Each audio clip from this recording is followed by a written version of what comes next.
almost just about noon here at Wabash Valley College, where the Warriors take on the Lincoln Trail Statesmen in the first round of Region 24 tournament action. I'm Mark Richardson alongside Zach Reynolds. Zach, how are you? I'm doing great. A nice day for baseball. I had some rough weather last night, but it's looking like a beautiful day today and ready to get this tournament underway. You know, if you love baseball, it's a great tournament. There'll be 2 games today.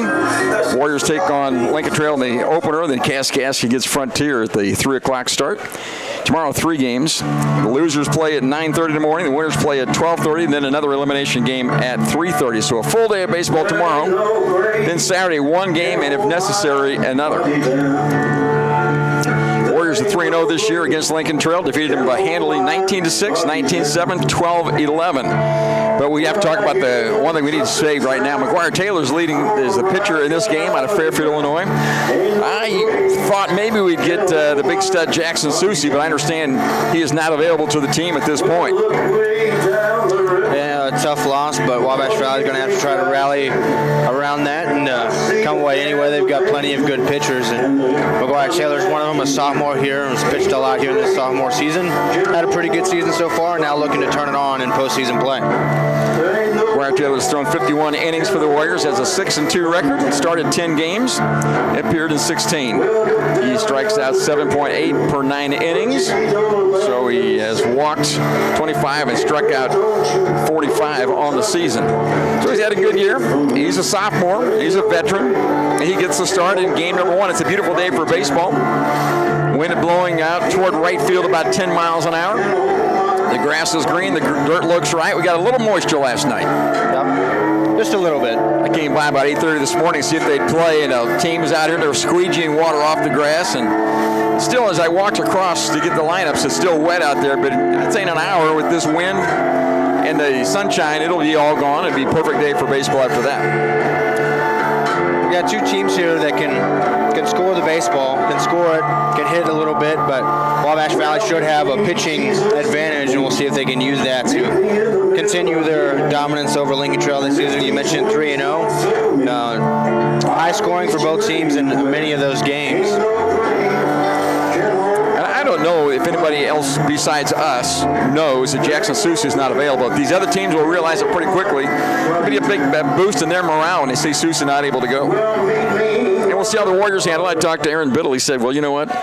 Jackson Susie got us here. It's our job to take him all the way home. That's what you got to do. It's not just a one man. It's a team sport. Maybe the most team sport of any sport out there. Got to show that off now. And leading off is Hilton. He's the shortstop. That's correct, is it not? Yep. How about that? I got one right. He bats from the left side. He's a .338 hitter on the year. McGuire Taylor's first pitch to him is inside and low, ball 1. 3 umpires on hand today. 1 at first, 1 at third, and behind the plate. So they'll rotate after the games. Probably have 3 all the way through this tournament. Next delivery on the way. That's inside corner, strike 1. So Taylor even up. Behind the dish tonight is Matt Santana doing the catching for the Warriors. A.J. Malzone will be the designated hitter for the Warriors. That's a little different look. Here's the 1-1 delivery. A little half swing, didn't flinch enough, and they say it didn't go, so it's 2 balls and a strike. Kevin Hilton, he's really the prototypical leadoff hitter. He walks more than he strikes out. On the year, in my stat sheet, he's got 30 walks, only 14 strikeouts. That is really good. Almost unheard of in this day and age. 2-1 delivery from McGuire Taylor. He's got the sign. Here it comes. Ground ball to the second baseman. 5-ish to his left. Grabs it and throws wildly. That's an error on the second baseman. And scampering on to second is Hilton. Well, 5-ish getting to start at second base. That's not normal. We got an extra bat in the lineup. And 5-ish went to his left, made the play, and then could not make the good throw. And it's an error on the second baseman to start the ball game. A 2-base error. Well, it was a tough play to get to the ball, but then the throw could have been a lot easier. I think he maybe didn't realize how much time he had. He tried to throw it off balance instead of setting his feet, and rough start. And he did have all kinds of time, so the Warriors in trouble here in the first inning. The hitter now is Braden Frazeman. Frazeman with a .342 average on the season. And he would love to move the runner along and get him to third base if nothing else. Wind gusting out towards center field a little bit now. Taylor off the stretch to the plate. And it's in the dirt. Nice stat back there by Santana. Ball 1. Well, Frazeman in the 2-hole, he's second on their team in home run and RBI, so he's got some pop in that bat. On-base percentage at 418, slugging at 543. Very good numbers. 1-0's the count on Frazeman. McGuire Taylor, the pitcher for the Warriors, looks to second. Now the plate he comes. That ball's in the dirt, 2-0. Behind the dish, it's Matt Santana at first base for the Warriors, Keaton Mahan. Dalton Fivish playing second. Shortstop is Cole Proctor and Bruce Jellison at third. The outfield from left to right, John LeGrande, Richie Bonamolo Jr., and Crew Bond out in right.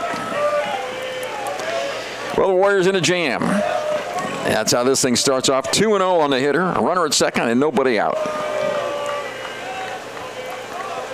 Taylor off the stretch. Takes his time. To the plate he comes. That ball's right there. Strike one. Frazeman, I like the fact he took that pitch.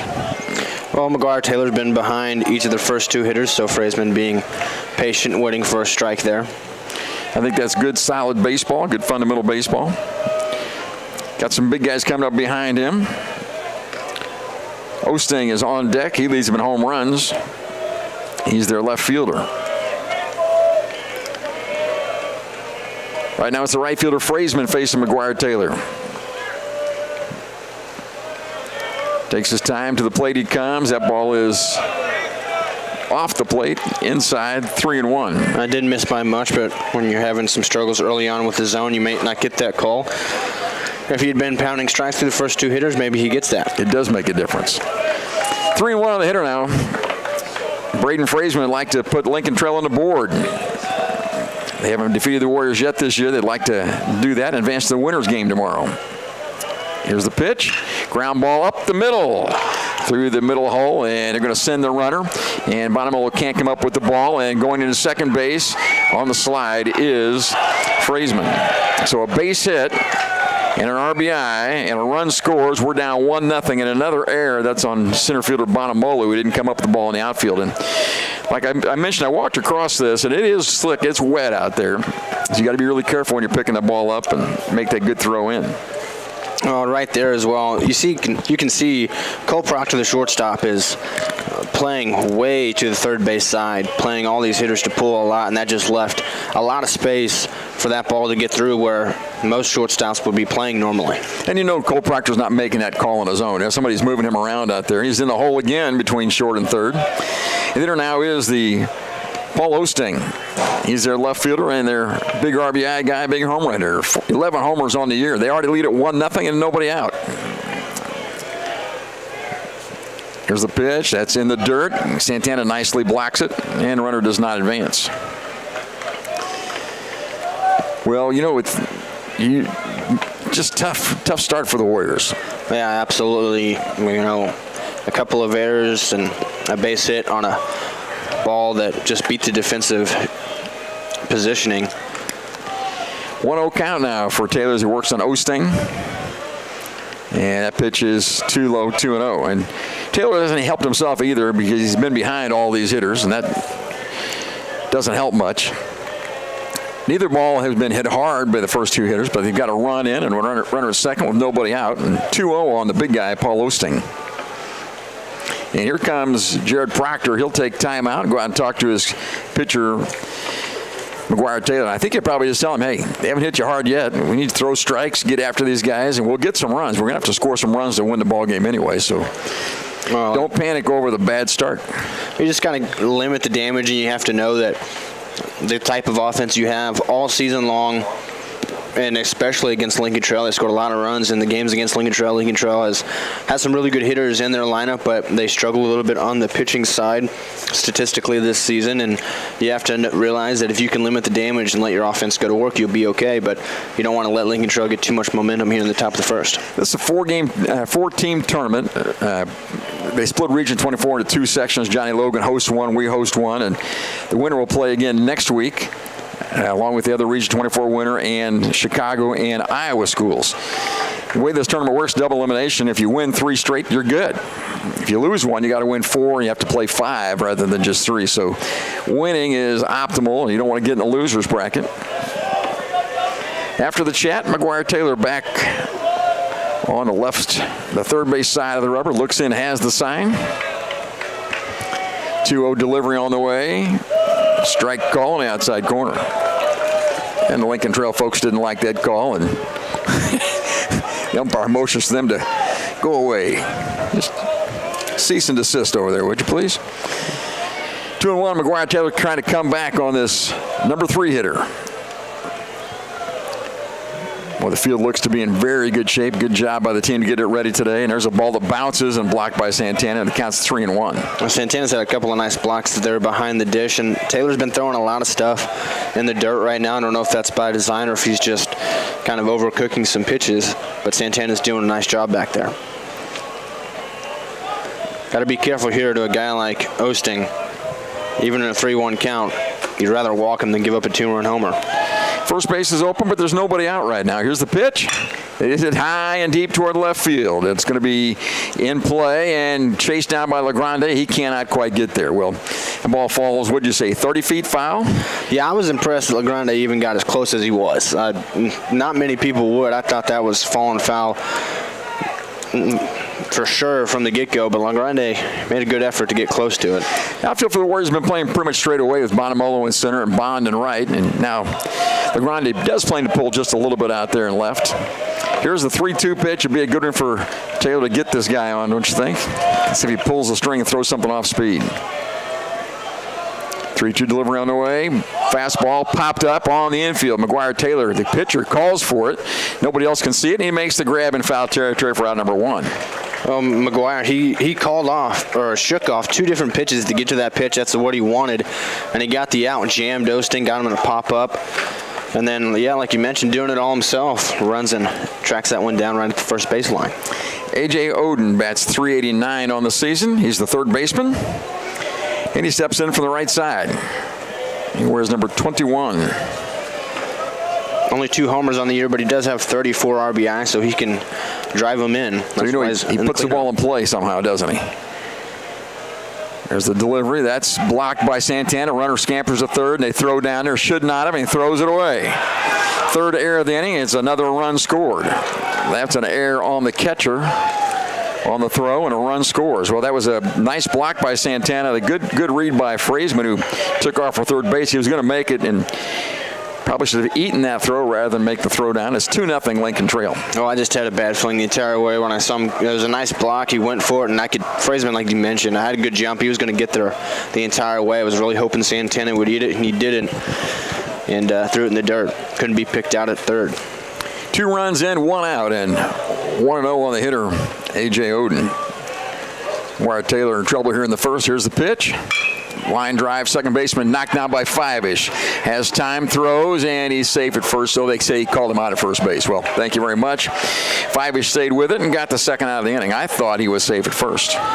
Well, it was definitely close. If he got him, it was half a step at most. And caught him with his foot still in the air, not quite down on the bag.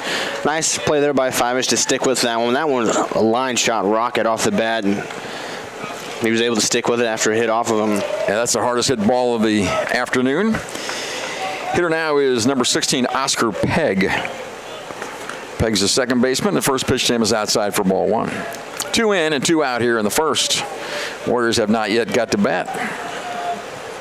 Well, that's what you're just trying to get to, eliminate it. You've given up 2 runs, but you know your offense can score in a hurry. Just try to get it to them and then settle in the later innings. There's a swing and a miss. Strike 1. And that can just be a thing with pitchers. Sometimes they can struggle a little bit in the first, and this defense certainly hasn't helped them out either. If the team can just settle into a groove as we get towards second, third, and middle innings, then we can be all right, but you have to limit it right now. There's a pitch in the dirt, and it's 2-0. And the Warriors, for years, have prided themselves on excellent defense, and has betrayed them here. Errors on the second baseman, the center fielder, and the catcher.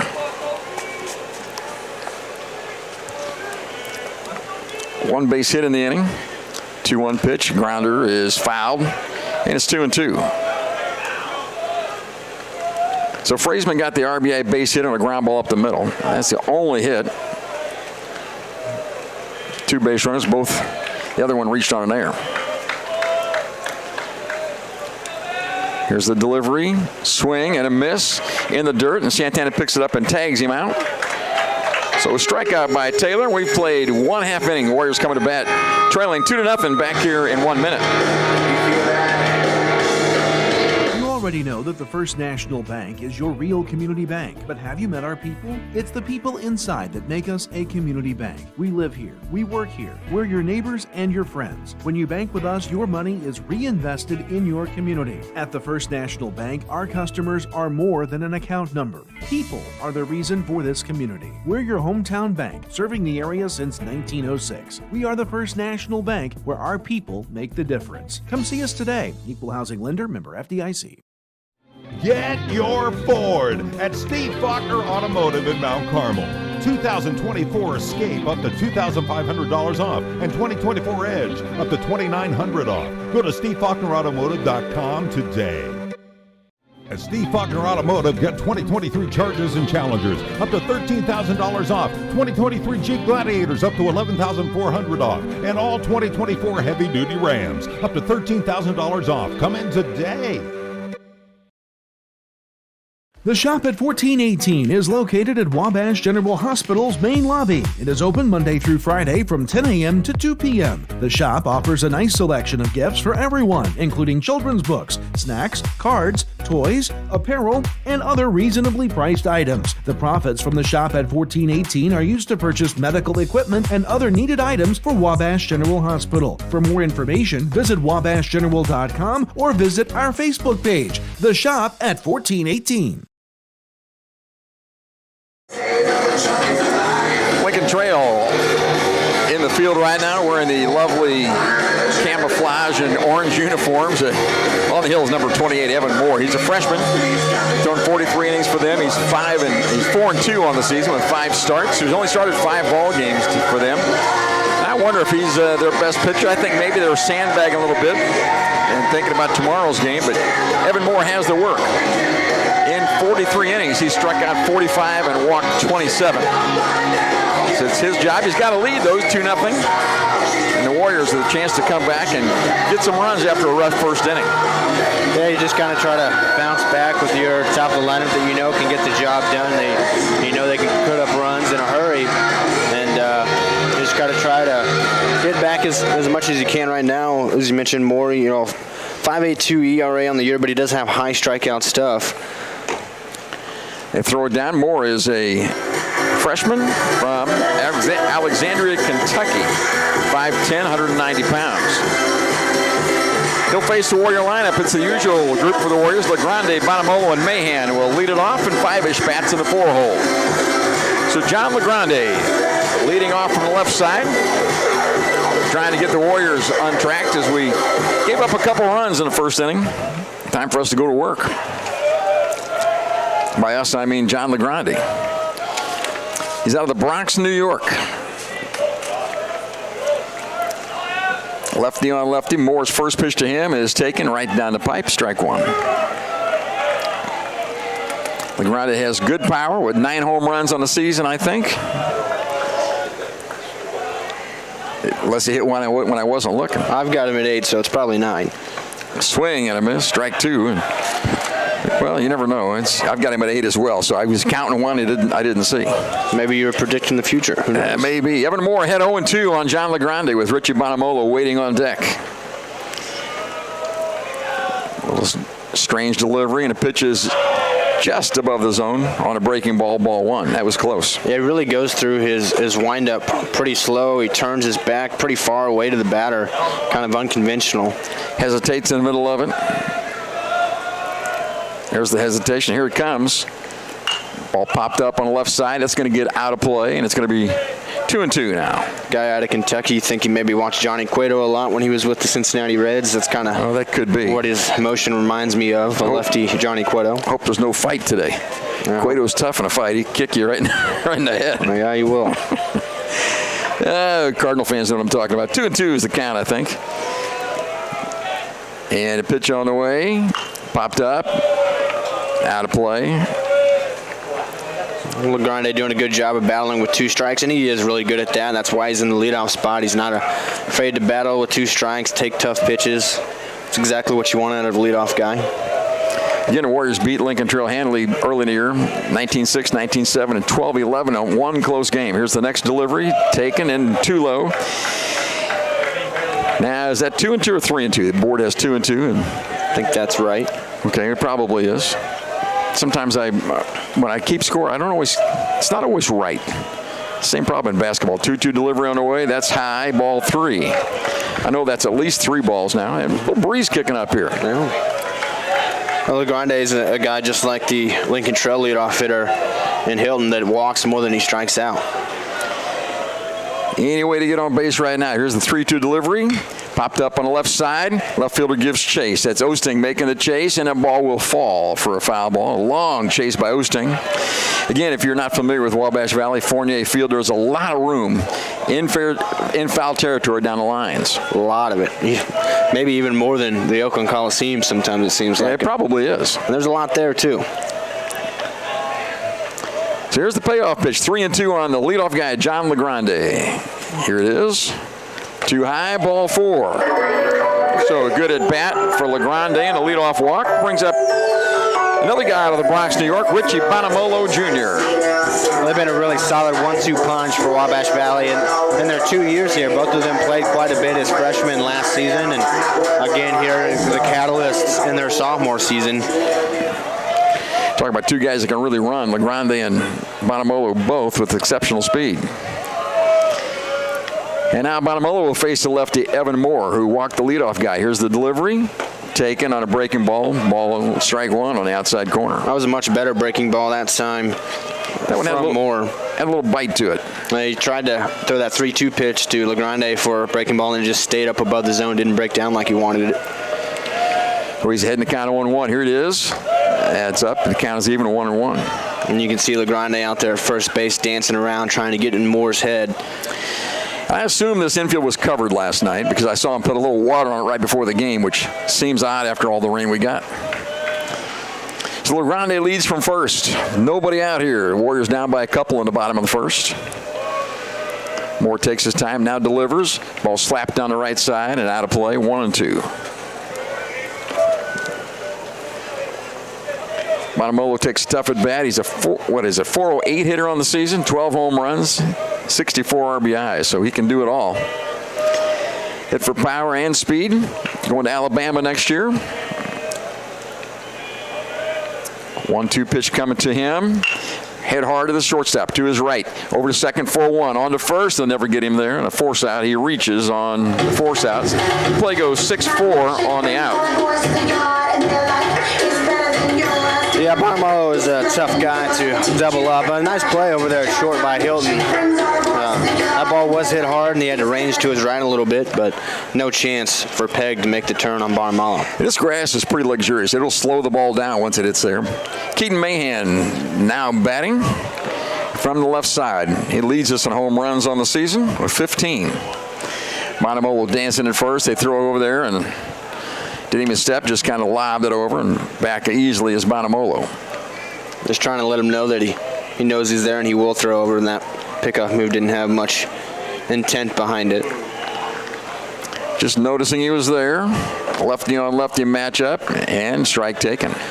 Well, we know Keaton Mahan can hit a little bit even in a lefty-lefty matchup. Of course, that game against Johnny Logan where Wabash Valley won to secure the 1 seed in this tournament, he had a grand slam off of a left-handed pitcher. The first pitch you saw off the left-handed reliever, as I recall. 0-1 pitch, that's taken. That's on the inside corner, strike 2. Mahan had 2 home runs and a double in that game. All right, now, would you think about running Bonamolo on an 0-2 count? They're probably not going to throw a strike here. Of course, they could pitch out.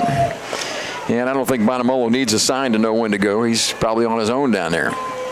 There's a flip move over, the same move we saw earlier, which is not the good move from Evan Moore. Got Horniman behind the plate at first base. Lakins. Peg is the second baseman. Hilton at short and Oden at third. That's the Lincoln Trail defense.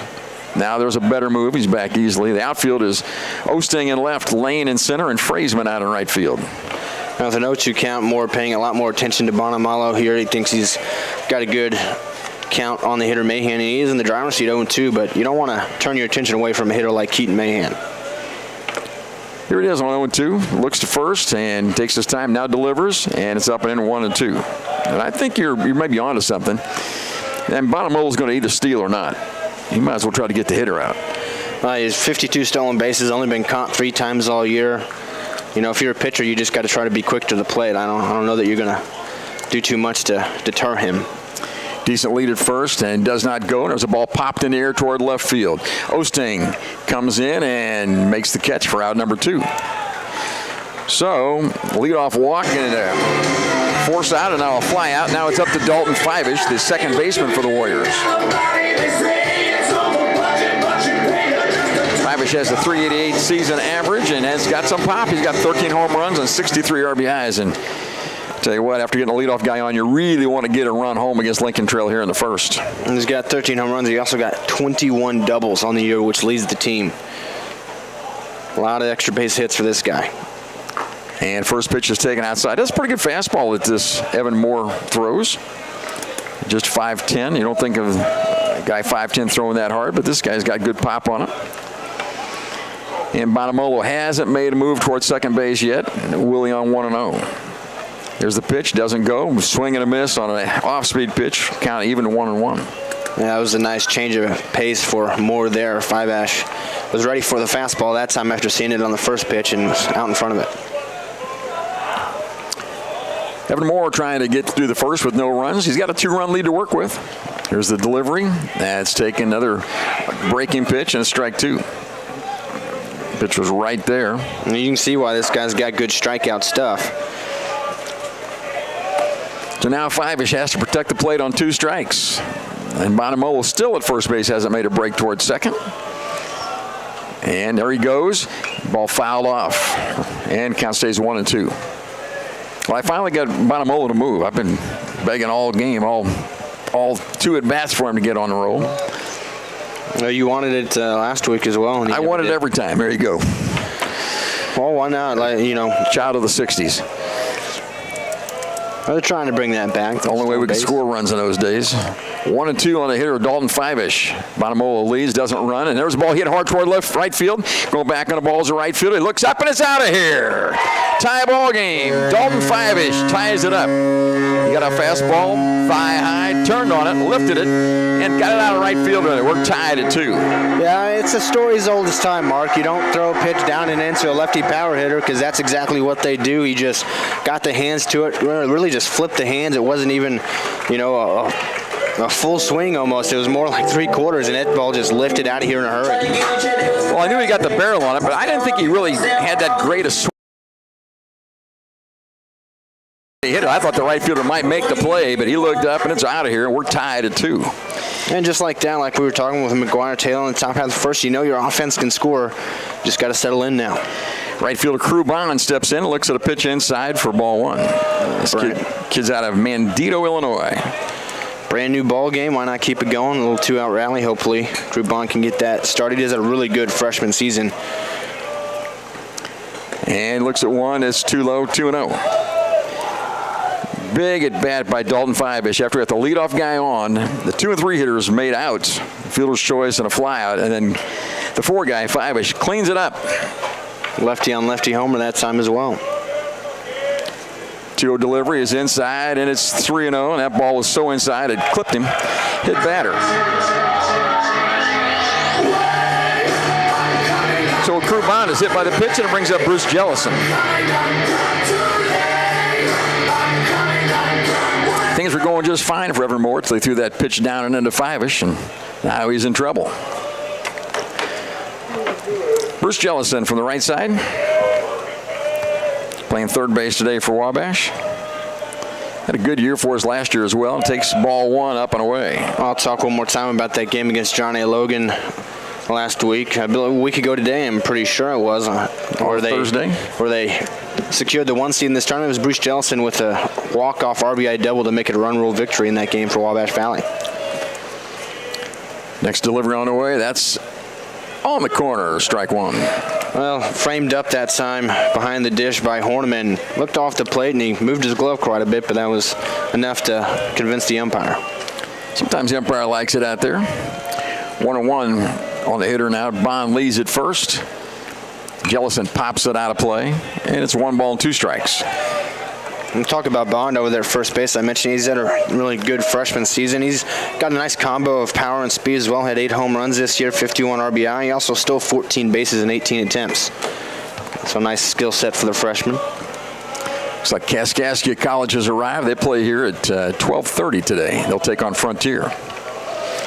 Here's the pitch. Swing and a miss. Strike 3. First strike out of the game for Moore, and it ends the inning. In the inning, though, the Warriors score a couple runs. That's the big thing. They do it on 1 base hit and leave a runner on. We have played 1 complete. Wabash Valley leads it. Tied up 2-2. Back in a minute. You need to be mindful that when you're out, maybe doing a little tree pruning or shaping, or kids climbing in the tree, building tree houses, whatever, look up, make sure there's no power lines in or near the area. And even after the storm or after a wind event or something like that, where a limb may be falling down or hanging in the tree, make sure to look and there's no utility lines near that. And if there is, call us. We'll come take care of it. We'll get that down. We'll get things cleared up.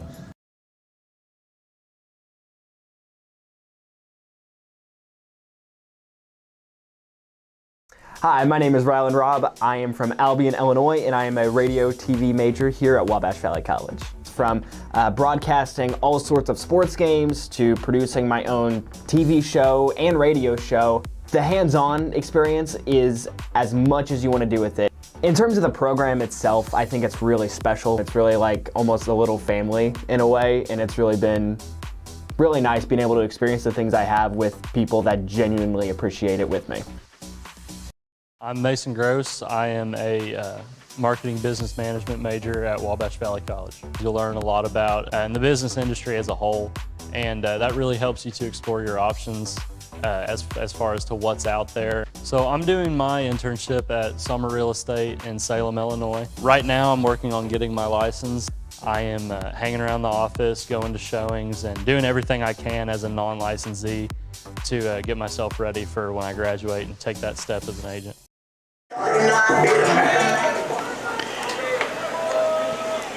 Well, Zach, you know the formula for earned runs. I do not know the formula, but I'm telling you this, we probably didn't give up any in the first inning. We had a couple errors, 3 errors in the inning, and gave up 2 runs. McGuire Taylor, we got the runs back for him, though, in the bottom of the first with a 2-run jack by Dalton Fivish. Now he'll face the number 6 hitter. That's Colin Hornman, the catcher, who lofts it out of play for strike 1. Yeah, for McGuire Taylor, it's a brand new ball game. You know, the top of the second inning, but the score's tied again, and it's another chance to just put up a 0 and get a chance at the lead. He's heading to count of 1-1. Here's the delivery. That's right there. Just a little low, ball 1. Well, I was sure that was a strike, but again, I have trouble gauging the height of pitches from up here. Umpire much closer, probably was right on that. 1-1 delivery now for Taylor. And that's on the outside corner. Thank you very much. Strike 2. So the umpire called it last inning on us, and he returns the favor there. I can stand that. As long as it's consistent. There's a ground ball to third. Jellison picks it up on 2 hops, throws across in plenty of time for out number 1. So 1 up, 1 down. Now the hitter is the first baseman, Gunnar Lakens.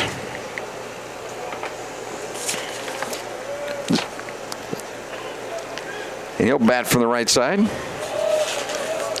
281 season average for this young man. Well, McGuire Taylor immediately ready to go as soon as the umpire gives him the go-ahead. And first pitch is a breaking ball for strike 1. Caught the outside corner, backdoor breaker. And it'd be nice to get him down 1, 2, 3 here, wouldn't it? And go right back to the sticks. 0-1 pitch. That one dies below the zone. 1-1. I like that pitch, though. That one dropped off the table at the last second. Just a really good take by Lakens. I was surprised that maybe he just couldn't hit it. Maybe that's why he didn't swing. Here's the pitch.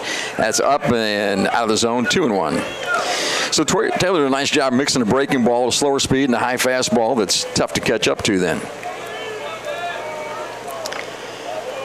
2-1 on the hitter. Lakens swings and misses. Strike 2. I really like that right now McGuire Taylor's going at a quick pace. He's trying to keep going, keep this momentum building. He's been able to throw a lot more strikes so far already this inning. Behind the hitters early in first inning. Here's the pitch. Ground ball to second base. 5-ish to his right. This time, perfect throw. Out number 2. Dalton doesn't play a lot of second base for the Warriors, plays some first base, and the very first play of the game, he made a nice play to his left and then couldn't make the good throw. Since then, he's put away 2 Lincoln Trail hitters with the ground out, trying to avenge himself, and he did, hit a 2-run homer to tie it up, so I think that helps out too. Curtis Smoke is the hitter. He's the designator. You're probably right. They count those, don't they? And the 271 hitter looks at strike 1 down the bottom of the zone. I've said it a couple times. I just really like this pace from Taylor after a rough first inning. He's going out here and just going at him. And just above the zone, 1-1. You're right. He's very quick out there. Doesn't do a lot of time thinking. Just flash the sign. The Biddle flashes, and here we go. Here's another pitch. Breaking ball catches the zone. Strike 2. He's had that breaking ball working a lot better here in this second inning as well. He buried a lot of them in the dirt in the first, but he's been throwing them for strikes, which can be tough to do. 1-2 on the hitter. Here it is. Popped up toward right field. Bonamolo giving chase. That ball's back by the fence. That ball hops the wall. Picked up by Bond. He'll cruise into second base with a double for Curtis Moak. And the wind is blowing that direction. That's the same way we got our home run. And that ball was hit, but I didn't think it was going to go that far. No, that ball definitely had some carry on it. And, it was just hitting a tough spot for Bond and Bonamolo both. That one pretty much perfectly in between them in right center field. Both of them got close to it, but neither of them could quite run it down. Center fielder Maxwell Lane will bat. 286 on the season. Where's number 1, which tells you he's fast, right? That's what that means. Plays center field for him. I bet he's a good defender, if I had to guess. 5'10", 170 pounds. He's out of Columbus, Ohio, and he takes the first pitch for ball 1. So a go-ahead run out of second base with 2 outs for Lincoln Trail. They'd love to get him in here. Taylor's been very aggressive this inning. A couple groundouts and then a double against the right field wall. Next pitch on the way. That's up and in. 2-0. Taylor's got that fantastic breaking ball, and the fastball just keeps him honest. He likes to throw that pitch up and in. And he likes to throw that, and then we've been told he's got a cutter as well. If you can get them thinking up and in and then bust them in on the hands with a nice cutter, that could work well. Behind the count, 2-0 with the leadoff guy waiting on deck. Taylor looks at second. Out of the plate he comes. That ball's hit in the air toward right field. Crew Bond over to his right. A lot of air under that one, and Bond makes the catch for out number 3. In the inning, they get 1 base runner. They leave him on base. No runs scored, no errors in the inning, and we've played 1.5. Wabash Valley coming to bat, tied 2-2. We need to get a run so I can say we're leading. Tied at 2. Back in a minute. My name is Parker Linson. I'm a second-level nursing student at Wabash Valley College. We were able to get hands-on experience with a mannequin that has real breath sounds, real, lung sounds, and can cough and, do different things. That makes it really unique to have that kind of experience right here on campus. And then we've done clinicals. Being able to go into those ICUs and emergency departments and be able to see those critical patients, it is a very good experience. Being able to be in that position and look back to where I come from, it's just awesome to be able to have that experience.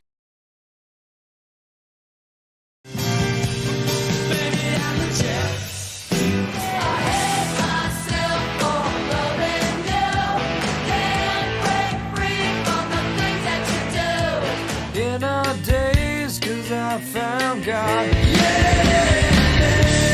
Don't wanna be an American idiot. Fever, 'cause I'm breaking.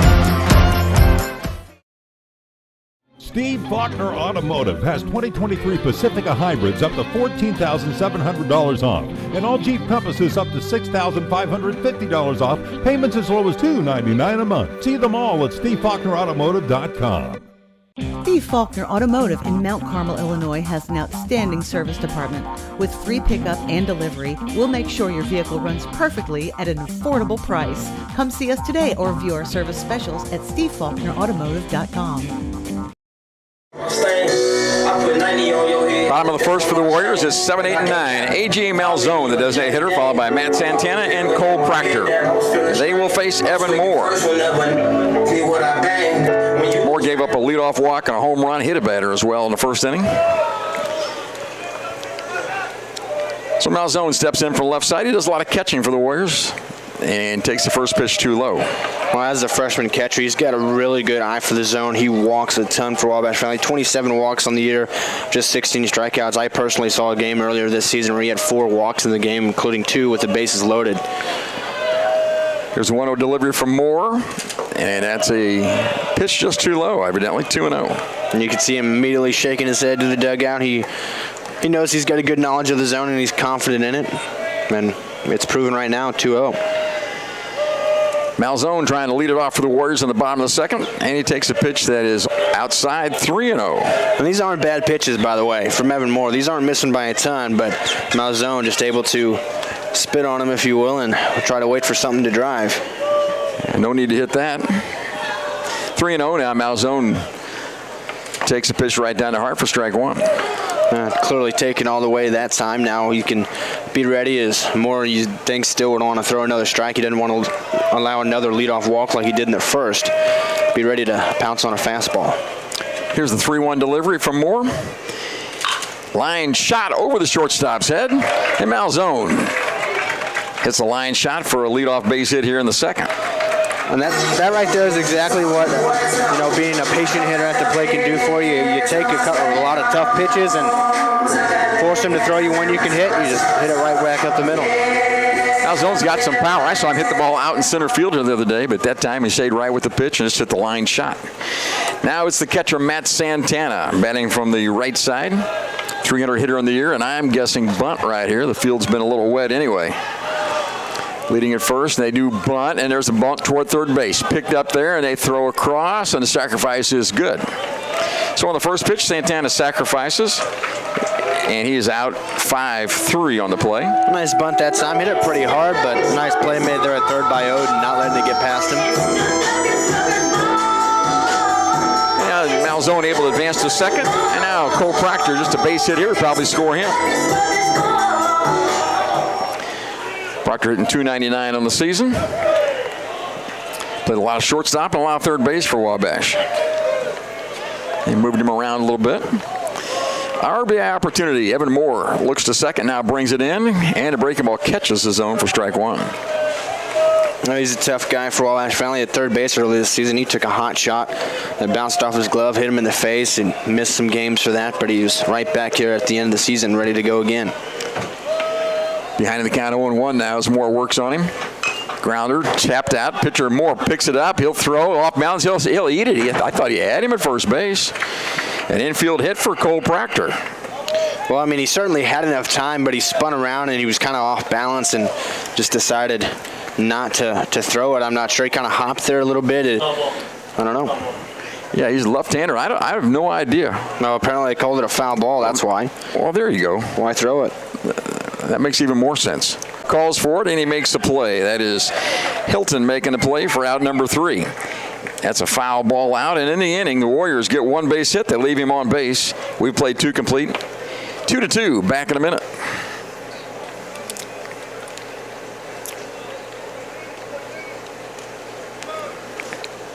Get your Ford at Steve Faulkner Automotive in Mount Carmel. 2024 Escape up to $2,500 off, and 2024 Edge up to $2,900 off. Go to SteveFaulknerAutomotive.com today. At Steve Faulkner Automotive, get 2023 Chargers and Challengers up to $13,000 off, 2023 Jeep Gladiators up to $11,400 off, and all 2024 heavy-duty Rams up to $13,000 off. Come in today.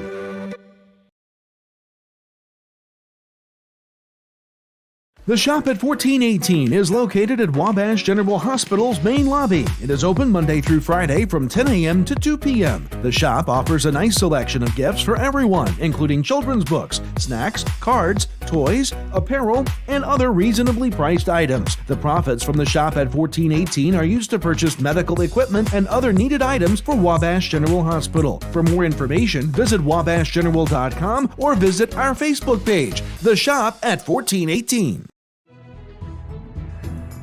You need to be mindful that when you're out, maybe doing a little tree pruning or shaping, or kids climbing in the tree, building tree houses, whatever, look up, make sure there's no power lines in or near the area. And even after the storm, or after a wind event or something like that where a limb may be falling down or hanging in the tree. Top of the third inning here at Fournier Field. Wabash Valley and Lincoln Trail in the first round of the Region 24 tournament, tied up at 2 apiece as we enter the top of the third and back to the top of the Lincoln Trail lineup with the shortstop Kevin Hilton, who reached on air his first time up, eventually came around to score. Lefty on lefty matchup. McGuire Taylor breaking ball, misses a little high for ball 1. Like the way Taylor's going about his business. 1-0 pitch to Hilton. This one hit up the middle. Diving stop by Taylor. Turns, fires to first, and got it. It almost didn't even look like an intentional dive. Almost looked like he might have tripped a little bit, but he made the play either way. An impressive out number 1 of the inning. Could be a tough play for Cole Proctor up the middle. I don't know if he'd have gotten there or not, but nice diving play by McGuire Taylor. Then the great thing was, from a knee, he took his time and made a good, strong throw. Yeah, he turned, but didn't just immediately turn and throw. Turn, took a breath, knew he had plenty of time, and made a great play. Check swing. Did he go? No, it looked like he went to me. Instead, it's 1-0 on Frazeman. This guy has the only hit of the game for Lincoln Trail.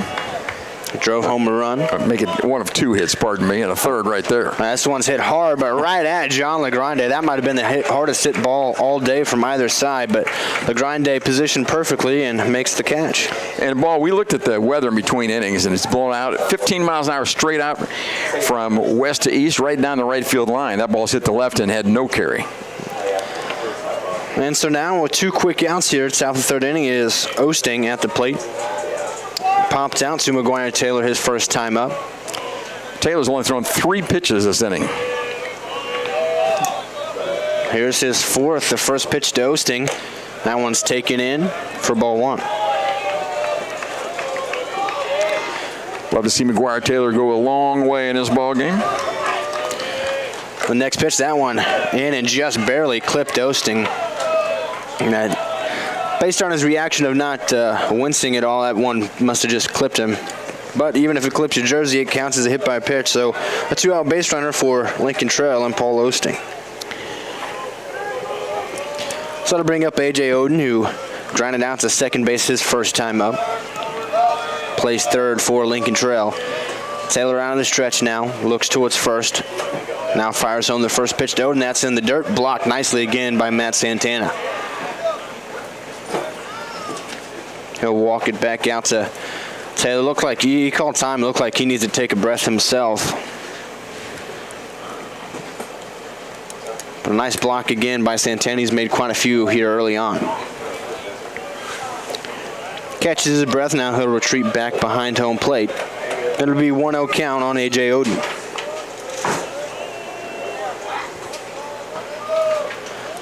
So 2 down here at south of the third inning. Taylor on the mound for Wabash Valley. Osting at first base after he was hit by a pitch. Just barely grazed by it. And a 1-0 count on Oden at the plate. Taylor set. Fires home the 1-0. That one inside 2-0. Well, Taylor was cruising, wasn't he? And then he hit a batter, now behind 2-0. The 2-0 pitch to Oden. That one up and away, 3-0. Zach, it's hard to imagine how nice this field looks after the rain we got last night. It is beautiful. It is. They did a really good job today. And I'll be honest, when it was storming last night, I wasn't sure that they were going to get this game in on time today, but they did, and it looks great out there. 3-0 pitch from McGuire Taylor. That one in there for a strike to Oden. What's a go pitch for him right now? A 3-1 delivery. He'll be swinging at the fastball, hoping for a fastball.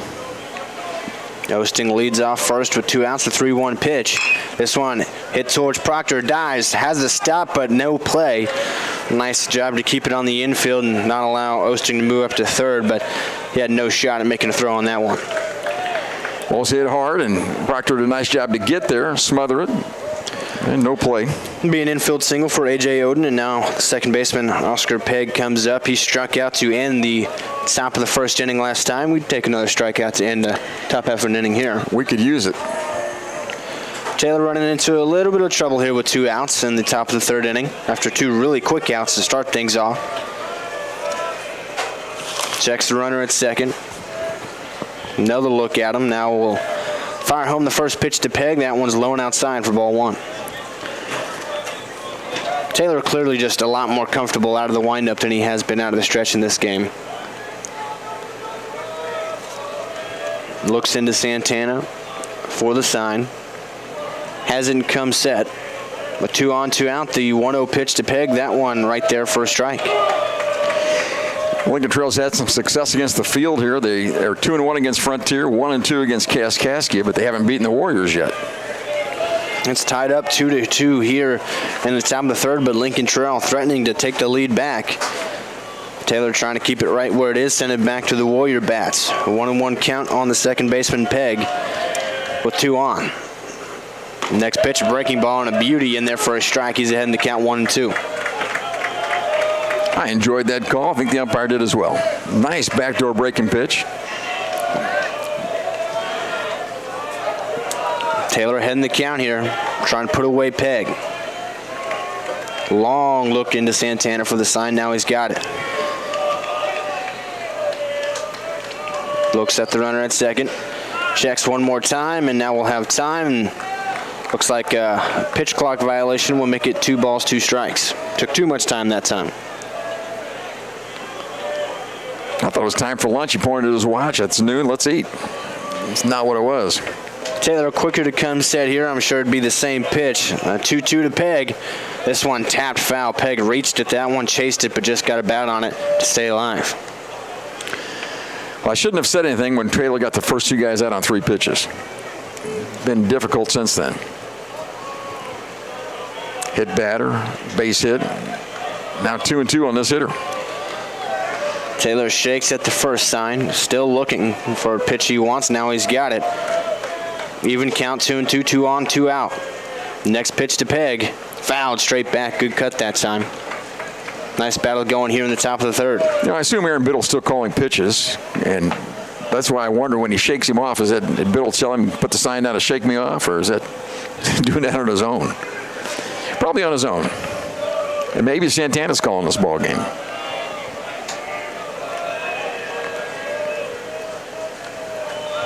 Still 2-2 count on Peg with 2 outs and 2 on. Taylor trying to put him away. Next 2-2 pitch. This one's tapped. Fair in play. Coming in is Jealous, and he's got it. Fires across to first base. The stretch at first. And he's off the back. Throw home. The tag applied by Santana. He's out. Osting tried to take home after the throw was wide of first base, but a strike thrown from Mahan to Santana, and the tag applied. Wabash Valley gets out of it without allowing a run. It's still 2-2 as we head to the bottom of the third. You already know that the First National Bank is your real community bank, but have you met our people? It's the people inside that make us a community bank. We live here, we work here, we're your neighbors and your friends. When you bank with us, your money is reinvested in your community. At the First National Bank, our customers are more than an account number. People are the reason for this community. We're your hometown bank, serving the area since 1906. We are the First National Bank, where our people make the difference. Come see us today. Equal Housing Lender, member FDIC. My name is Parker Lenz, and I'm a second-level nursing student at Wabash Valley College. We were able to get hands-on experience with a mannequin that has real breath sounds, real, lung sounds, and can cough and, do different things. That makes it really unique to have that kind of experience right here on campus. And then we've done clinicals. Being able to go into those ICUs and emergency departments and be able to see those critical patients, it is a very good experience. Being able to be in that position and look back to where I come from, it's just awesome to be able to have that experience. As soon as I came here, I started looking at the programs that they have, and the most that I like, it was early childhood education, and then after I see the classes and everything, that's the one that I picked. I would like to be a teacher in the future. I like it so much because I had the experience to work at Small World with the kids, and each day I learn, and I learn from the kids, and like with my teachers, like they teach me all the stuff that I need to do to be a better teacher. And classes is amazing, so I would just recommend everyone to come here to Wabash Valley College. 2-3-4 duo for Wabash Valley. That's Bonamalo, Mahan, and Five-Ash. We'll face Evan Moore, the lefty starter for Lincoln Trail, back out there for his third inning of work. Wabash Valley ran into some trouble there in the top half of the third, but caught a break and got out of it, still tied at 2. Yeah, they ran themselves out of the inning trying to score from second on an error. And by the way, we've made 4 errors. They've hit us 3-2. We're still tied 2-2 right in this thing. First pitch this time around from Moore to Bonamalo. Misses for ball 1. Bonamalo reached on a fielder's choice his last time up and came around to score on the Dalton 5-ish 2-run home run. That was back in the first inning. The 1-0 pitch to the Warriors center fielder here. Strike on that outside corner. That's a tough pitch right there. Ball's at the top of the zone, just barely caught the outside corner. So it's evened up, 1-1 on Richie Bonamalo. Next pitch from Moore. This one swung and fouled down the third base line, and a nice play by Coach Aaron Biddle out there. Who knew? So Bonamalo has to protect the plate now with 2 strikes. Like to get him on base and see those wheels in action. Down 1-2 here. Moore out of the windup. Fires it home. That one's inside. Evens it up 2-2. Back to Bonamalo off the plate that time. Beautiful day at the ballpark here and a lot of baseball action today. A couple of games today. All you want, really. Region 24 tournament action. 2-2 pitch to Bonamalo. Takes that one low. It's full. 3 balls, 2 strikes. It's a tough take. Pitch is just below the zone. Also pretty hard to hit it down there. Outfield playing him pretty deep, except in center field. He's about midway depth. 3-2 payoff pitch from Moore to Bonamalo. That one's inside and got him. So Bonamalo gets on base the hard way. It's the 3rd hit batter of the day, 2 by Evan Moore. Well, you said, like we said earlier, any way you can get on, you get on. Try to go to work on the base pass. Keaton Mahan up at the plate now, flew out to left field his first time up. And the leadoff guy's on. That's the good news, and he's a base stealer. Let's see what Lincoln Trail, how they do this. They're going to send their pitching coach out to talk to the hurler for a minute.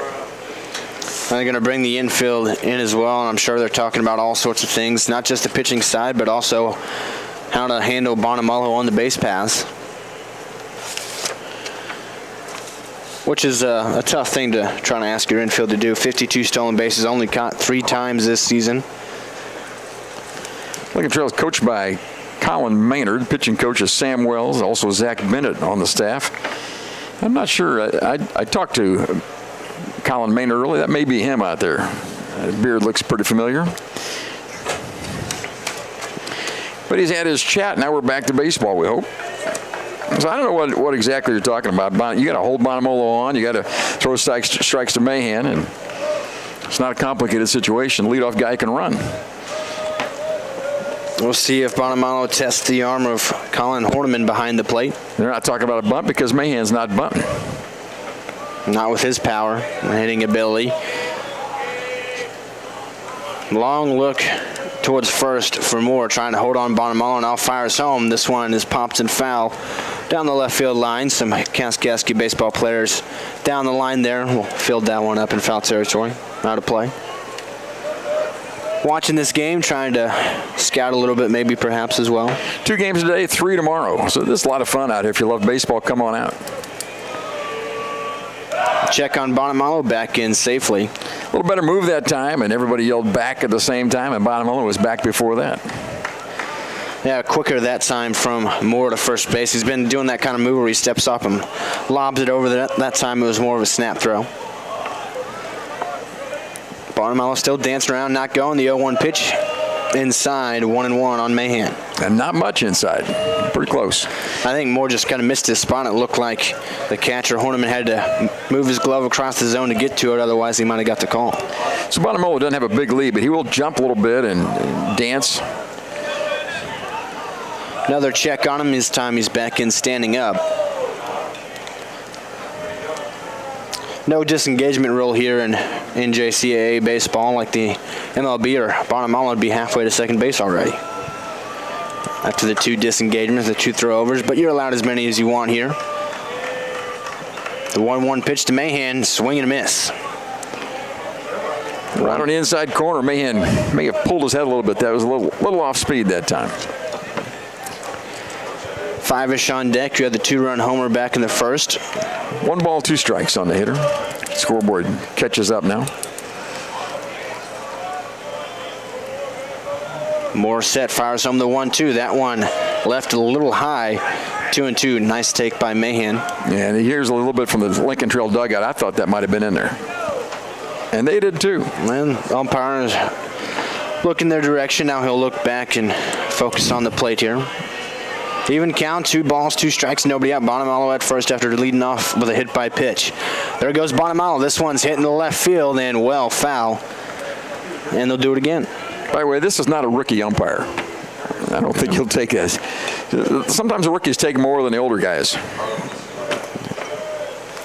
I think his zone has been pretty good so far today. He's been consistent enough.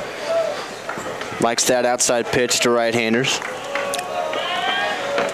Still 2-2 here on Mahan. We'll see if Bonamalo goes again. Not this time. That pitch left up high again. 3 balls, 2 strikes. It is a pretty good zone, and Mahan, good take. That's a hard pitch to hit, and just out of the zone. Just above it, above the letters there. So Mahan here with a full count. He's going to throw to first, isn't he? That's what's going to happen. He's not pitching. He's throwing to first. Bonamalo dancing, does throw home the 3-2. That pitch, a breaking ball, misses, and Mahan works a tough walk. First 2 reads for Wabash Valley. Hey, he should have thrown to first instead, don't you think? Yeah. Why don't they ever listen to you, Mark? Yeah, I don't know what's going on. So he's hit a batter and now walked one. So a rough start to the inning for Evan Moore. How long will he go today? Well, he's got Dalton Fivish at the plate, who has homered off of him back in the first. That was a 2-run homer, and here he is with 2 on and nobody out in the bottom of the 3rd inning. Catcher Horniman goes out and signs for the infield, makes some signals, but Bonamalo can steal third as easily as he does second, and often does.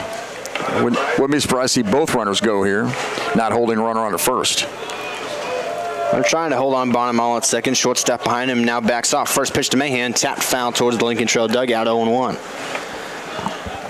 Well, third baseman Oden playing in on the grass. First base over there, Lakins as well, plays in front of the runner here. Middle infield at double play depth with the shortstop trying to hold on Bonamalo as much as he can. The outfield plays fairly deep but straight up for Fivish. Moore set for the 0-1. Checks on Bonamalo, dancing around at second, fires it home. Bonamalo takes off for third, and he'll be there standing up as Horniman tried to get the transfer quickly and couldn't hold on to the ball. Well, there's that double steal. He had a pretty decent jump, and he might have had a play if he fielded the ball well behind the plate, but he did not. And Bonamalo on the steal puts runners in scoring position at second and third now for the Warriors.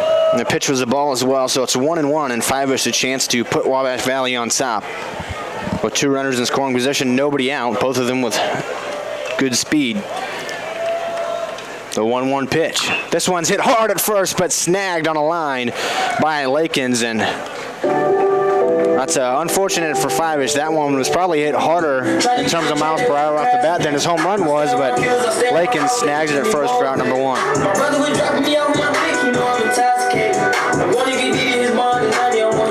Evan Moore trying to get out of a jam he's created by himself. He hit a batter, walked a batter, and gave up a stolen base. So all up to him with Crew Bond at the plate. Still just 1 out. Still good scoring opportunity for the Warriors. Bond, the freshman right fielder, right-handed hitter. First pitch you'll see here from Moore is a breaking ball just off the plate. I love it when the catcher catches the ball in the other batter's box and tries to snatch it back. Trying to frame it up, did not get the call that time. I don't think that one was ever quite a strike. It started outside, got a little bit closer, but never over the plate. 1-0 pitch to Bond. Takes that one up high, 2-0.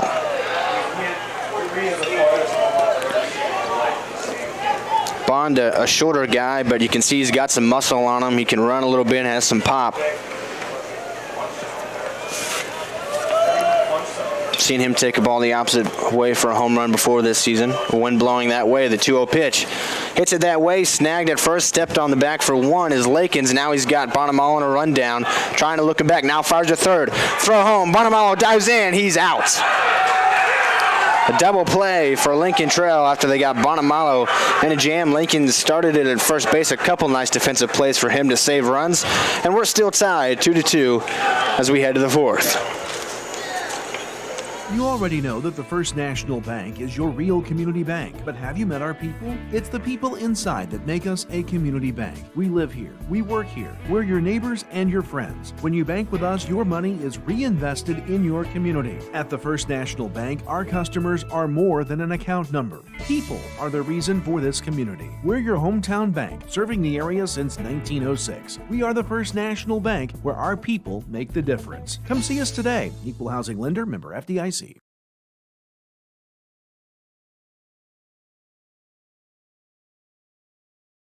Get your Ford at Steve Faulkner Automotive in Mount Carmel. 2024 Escape up to $2,500 off, and 2024 Edge up to $2,900 off. Go to SteveFaulknerAutomotive.com today. At Steve Faulkner Automotive, get 2023 Chargers and Challengers up to $13,000 off, 2023 Jeep Gladiators up to $11,400 off, and all 2024 heavy-duty Rams up to $13,000 off. Come in today. The Shop at 1418 is located at Wabash General Hospital's main lobby. It is open Monday through Friday from 10 a.m. to 2 p.m. The shop offers a nice selection of gifts for everyone, including children's books, snacks, cards, toys, apparel, and other reasonably priced items. The profits from the Shop at 1418 are used to purchase medical equipment and other needed items for Wabash General Hospital. For more information, visit wabashgeneral.com or visit our Facebook page, The Shop at 1418.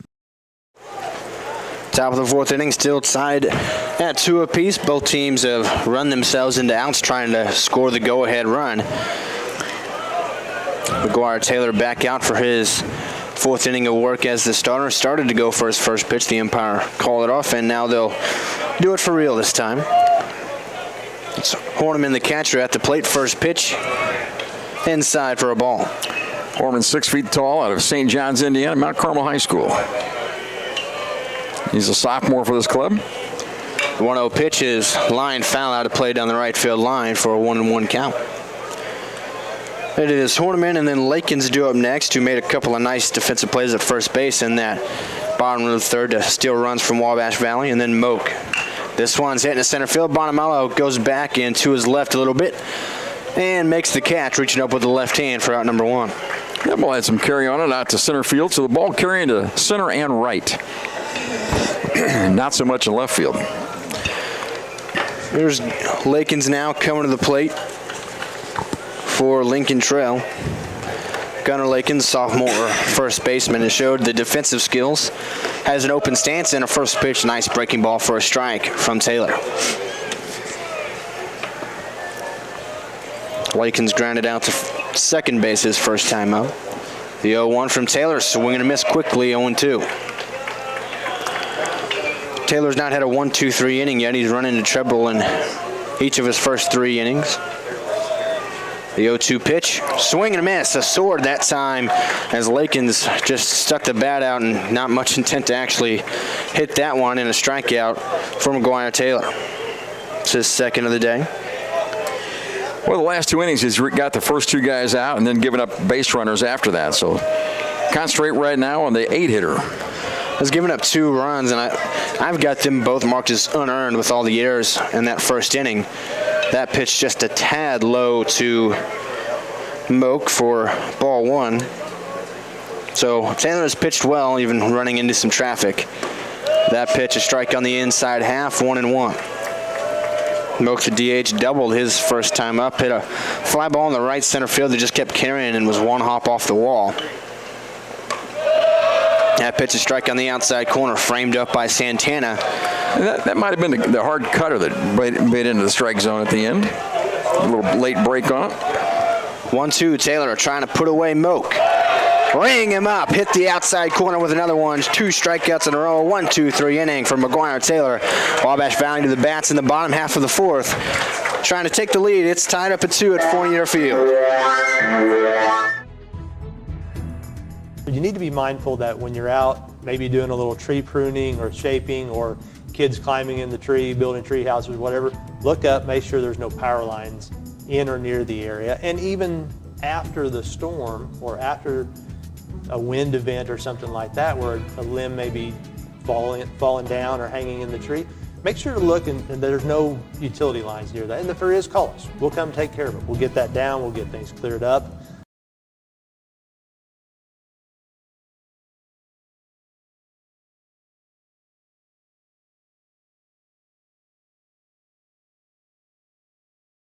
Hi, my name is Rylan Robb. I am from Albion, Illinois, and I am a radio TV major here at Wabash Valley College. From broadcasting all sorts of sports games to producing my own TV show and radio show, the hands-on experience is as much as you want to do with it. In terms of the program itself, I think it's really special. It's really like almost a little family in a way, and it's really been really nice being able to experience the things I have with people that genuinely appreciate it with me. Bottom of the fourth inning, tied up 2 apiece here. Wabash Valley and Lincoln Trail in the Region 24 tournament. Trying to win today and move into the winner's bracket tomorrow in this tournament. Each team scored 2 runs in the first and on a 0 since then. Each pitcher has run into some trouble and then got out of it after that first inning. Tournament time, somebody will step up and be the unsung hero, the unforeseen hero. Bruce Jellison, a sophomore third baseman, steps up for Wabash Valley. And that first pitch, a breaking ball low from Evan Moore.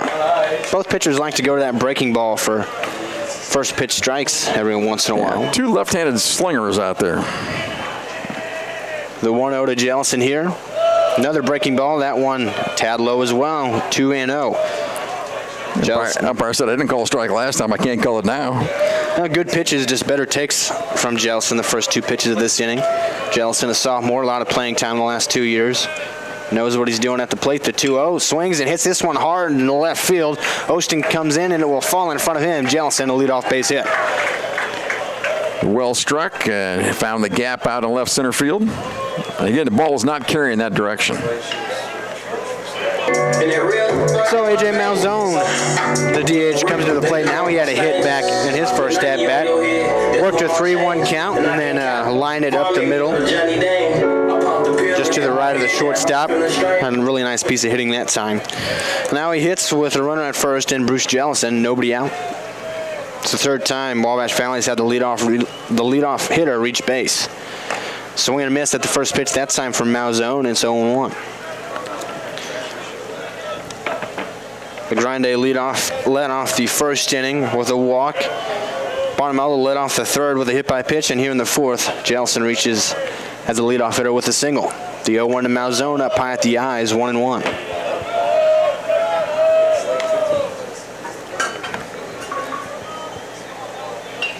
Oh, actually, Malzone led off the second with a single, so every inning Wabash Valley's had the first guy reach base, but they've only been able to score in 1. That was the first inning.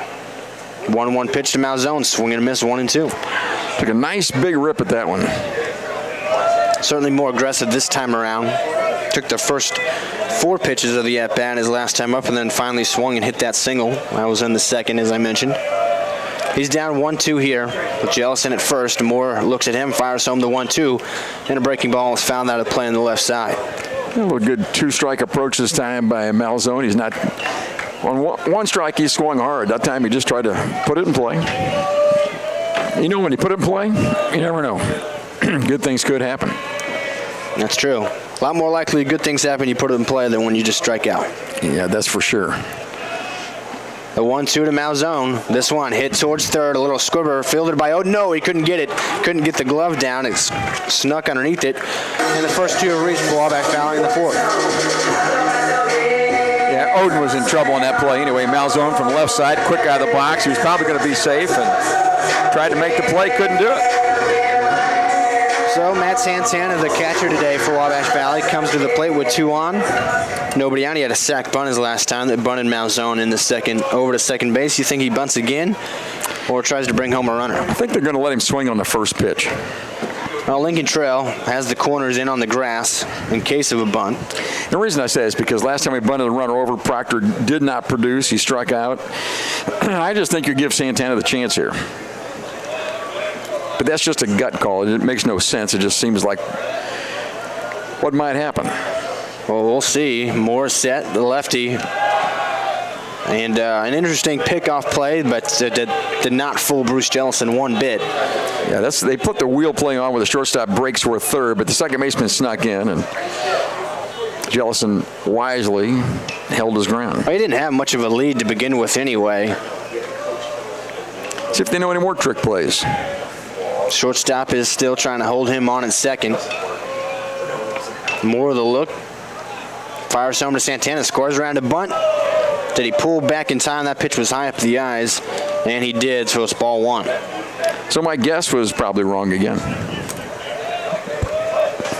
Well, Santana, right-handed swinging catcher. On a 1-0 count here, we'll see if he scores again. Lincoln Trail ready for it defensively. Jellison at second, Malzone at first. Nobody out here, bottom of the fourth inning. Moore fires it home. Santana does score a bunt, and that one is foul. Almost rolled back fair, and that one might have caught just as much of Santana's hand as it did the bat. Yeah, I believe it did. That pitch was coming up and in, and he didn't pull back. Santana down on the ground. Want to take a quick break here on News Channel 15 YouTube. Hopefully have some good news for you on Matt Santana when we come back.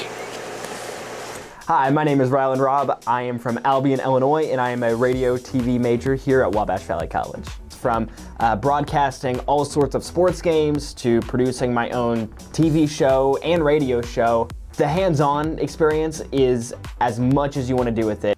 In terms of the program itself, I think it's really special. It's really like almost a little family in a way, and it's really been really nice being able to experience the things I have with people that genuinely appreciate it with me.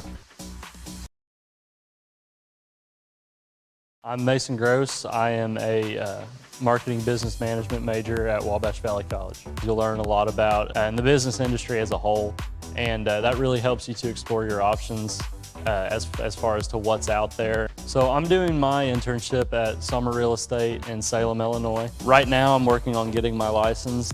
I am hanging around the office, going to showings, and doing everything I can as a non-licensee to get myself ready for when I graduate and take that step as an agent. Well, Matt Santana toughing it out as catchers are known to do, and he spent some time laying across home plate, but then he popped up, said, "Give me my bat, give me my helmet, I'm ready to go." The Warrior dugout ring. They're cheering him on down there, sticking with it. This kid's out of St. John's, Indiana. They've got a player from St. John's as well. So see if he can do it now. One strike on him. And a ball. 1-1. After all that, you think he wants to score and bunt again? Well, I don't know. We'll see. If I'm Moore, I go right back up and in. Yeah, sure. Absolutely. Both of the pitches have been up. He pulled back on the first one for a ball, but that time he tried to get it down anyway. He might have caught a piece of his hand, but he's still in the batter's box here, 1-1 count. 2 on, nobody out. Another wheel play, this time swinging away. Pops this one into right field. That one might fall fair, and it doesn't. Called foul. First base umpire right down the line there. I was doing all I can. Get down, but the ball just foul. That was a little blooper. 2-run score easily if that's fair, but just foul. First base umpire right on the line had a better view than anybody in the ballpark. So I'll trust him. You know, that's the deal. When the umpire's in the right spot and looking right at it and he makes a call, you know he's probably right, or he thinks he's right anyway. Well, that's the benefit of having a three-man crew here with postseason play is that's not, typically you might not have a guy at first in this situation. The field umpire would be there at second base. It'd be a tougher play or a tougher call for the umpire. Yeah, home plate umpire would have had to make that call, and he would have had the same view I had, which is I'm not sure. So 1-2 now on Santana with 2 on and nobody out, trying to bring home a runner. And ring him up, that pitch. A strike on the inner half just inside the zone, right at the top of the zone as well. Santana, goes down looking. Third strikeout of the day for Evan Moore. And now to bring up Cole Proctor. He struck out looking his last time up. A lot of base runners, not enough runs being scored. It's been a problem for both sides since the first inning. That pitch in the dirt blocked nicely by Horniman for ball 1. Like you mentioned, leadoff hitter on every inning for the Warriors. Last inning, the first 2 were on, as it has been this inning too. So Lincoln Trail left 2 base runners on. Wabash Valley to this point have left 3 on. They've got 2 on right now with 1 out. And both teams have lost a runner at the plate. That's true. Aggressive play here in the postseason. This one's popped up right side and out of play. 1-1 on Proctor. And both those runners lost to the plate were really base running mistakes as well. It wasn't just a great play by the defense. It was just we ran where we shouldn't have run. Jelson at second led off the inning with a base hit. Malzone had an infield hit. He's at first as well. 1-1 on Proctor after Santana went down on strikes. Swing and a miss, 1-2. Proctor swung over that one. An off-speed pitch from Moore. Evan Moore doing a nice job of limiting the damage after he's had a lot of base runners out there. Both pitchers have been able to walk a tightrope a little bit. Wabash Valley trying to cash in again here with 2 on and just 1 out. Proctor down 1-2. The pitch from Moore. This one hit towards short. Fielded by Hilton. Flips to second for 1. Fires to first. A double play. Lincoln Trail gets out of it. We're still tied. Pitching and defense has been superior after the first inning. There were some errors there in the first, but it's still 2-2. We head to the 5th. Still knotted up at Fournier Field. You need to be mindful that when you're out, maybe doing a little tree pruning or shaping, or kids climbing in the tree, building tree houses, whatever, look up, make sure there's no power lines in or near the area. And even after the storm or after a wind event or something like that, where a limb may be falling down or hanging in the tree, make sure to look and there's no utility lines near that. And if there is, call us. We'll come take care of it. We'll get that down. We'll get things cleared up. Hi, my name is Rylan Robb. I am from Albion, Illinois, and I am a radio TV major here at Wabash Valley College. From broadcasting all sorts of sports games to producing my own TV show and radio show, the hands-on experience is as much as you want to do with it. In terms of the program itself, I think it's really special. It's really like almost a little family in a way, and it's really been really nice being able to experience the things I have with people that genuinely appreciate it with me.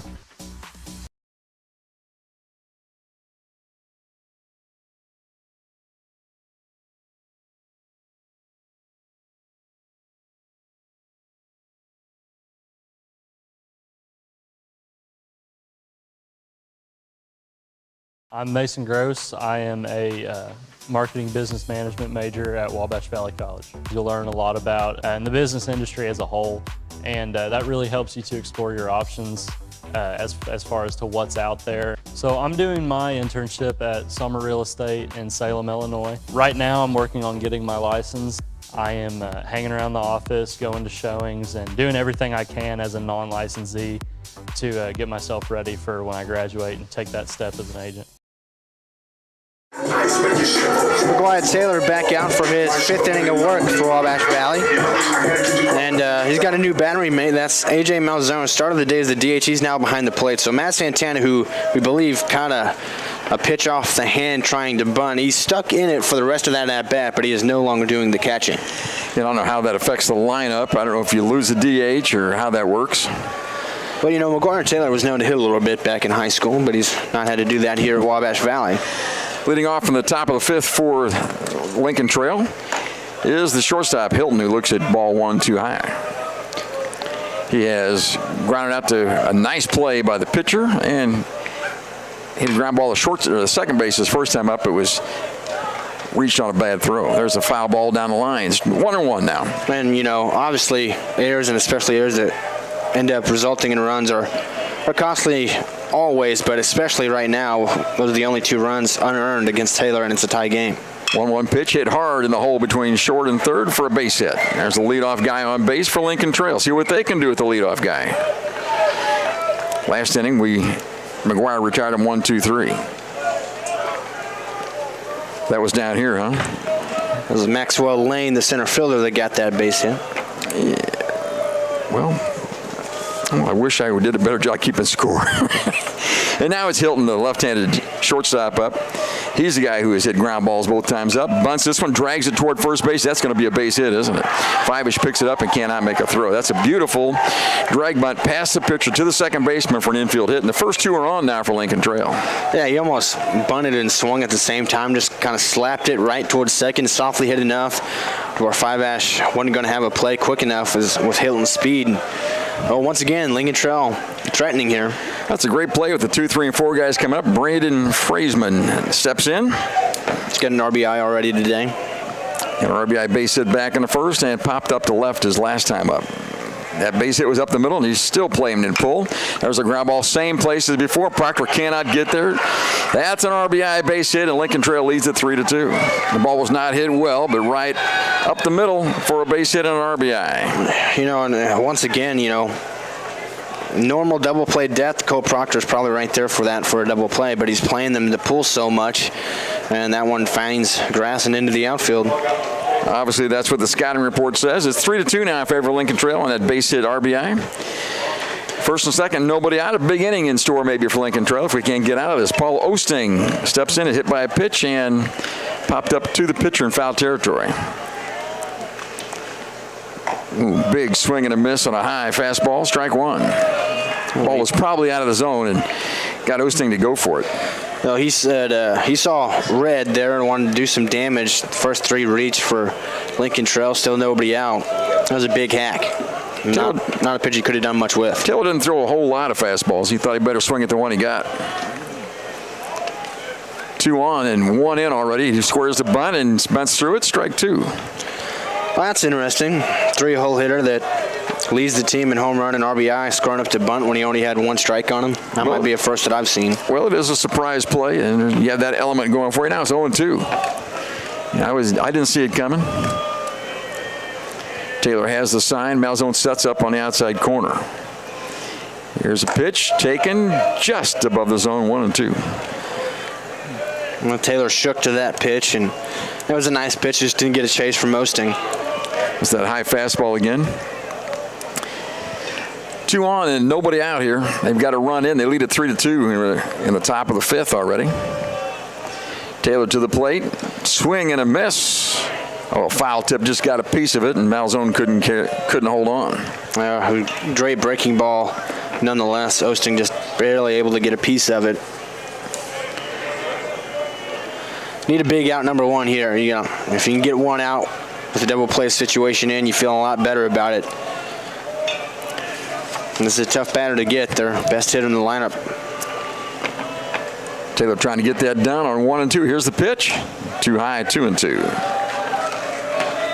It's trying to get that chase at that high fastball, which is what he got the first strike to Osting on in this at bat. He's not chased it since.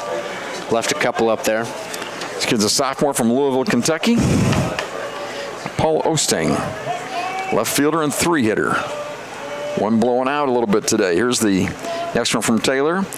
Ball hit high in the air toward left field. Let's see if the field will hold it. LeGrande back by the fence, looks up. That's out of here. Bonamo dives over the fence. A 3-run jack. And the Warriors trail it 6-2 on the 3-run home run by Paul Osting.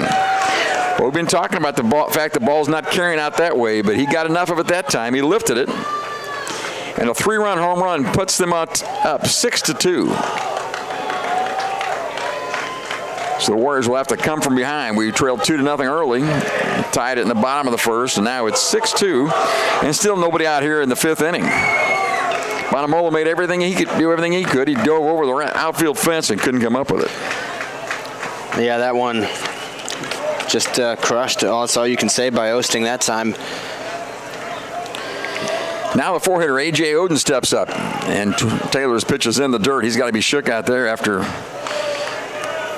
That's 4 base hits and innings. Yeah, still hasn't recorded an out yet, and had Osting down in the count there 1-2. Couldn't put him away. Second pitch is too high, 2-0. That bunt base hit by the leadoff guy Hilton, that little drag bunt really set them up. Here's the 2-0 delivery, and that's just barely in the zone, 2-1. At the bottom of the zone. Some action in the Wabash Valley bullpen right now. Well, you don't want to be in the losers bracket. The losers play at 9:30 in the morning. There's a ball hit hard in the right center field gap. That ball's going to get down, and 2 hops the wall. And running into second base with a double is Oden. A.J. Oden, a double. That's the 5th straight hit in the inning by Lincoln Trail. Yeah, a couple extra base hits in a row, and it started, with a line drive, nice hit by Lane, and then the bunt hit, as you mentioned, by Hilton. Freisman with just a ground ball up the middle. Softly hit, but was hit right where it needed to be, and then, Osting was down the count, and hit a pitch long way out to left center field. That one a double. We'll see how long Coach Biddle goes with Taylor, and as I say that, here comes Coach Biddle. Hitter will be Oscar Pegg, who is struck out and reached on an error. He will probably not face McGuire Taylor, is my guess. So a bunt base hit and a little ground ball up the middle, but the other three hits of the inning have been hit pretty well, including a home run and a long double. So Biddle out there still talking to McGuire Taylor, see if he's got anything left, and he's going to let him pitch another hitter.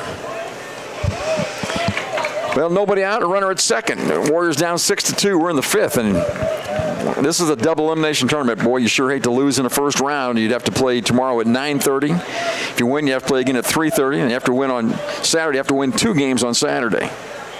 So you don't want to lose this one. It's not near over, though. We're just in the fifth, but we need to snuff out this Lincoln Trail uprising. First pitch to Pegg is taken outside corner, strike one.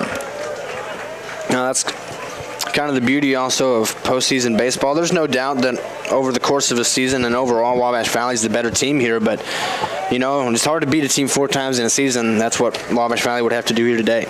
Squares the bunt, bunts it in the air, foul, strike 2. Well, the 3-hitter, Paul Osting, tried to bunt on 1 strike and couldn't get it done, went right through and then hit the home run on the next pitch. And now I wish he got it down. Yeah, bunt would have been nice, wouldn't it? Runner at second, nobody out here. Warriors trailing by 4 runs. Oscar Pegg, second baseman, stands in against McGuire Taylor. There's the pitch, swing and a miss, strike 3. First out of the inning is recorded. That is the, 4th strikeout of the day for McGuire Taylor. The second time he's got Pegg. Now it's the catcher, Colin Hornman, stepping to the plate. He's grounded out to third and popped up to center field. So we finally get an out here in the 5th. Taylor off the stretch to the plate, breaking ball, outside corner at the letter, strike 1. That's a really tough pitch to hit. Well, Taylor's responded well after the mound visit from the head coach, Aaron Biddle, throwing more strikes here. A nice breaking ball that time. Heading to count 0-1. Here's the next one. That one's too low, 1-1. I think that it says something that Coach Biddle didn't send out the pitching coach to try to calm down Taylor. He went out there himself, talked to him, and didn't take him out of the game. I thought he was coming out when I saw the head coach go out.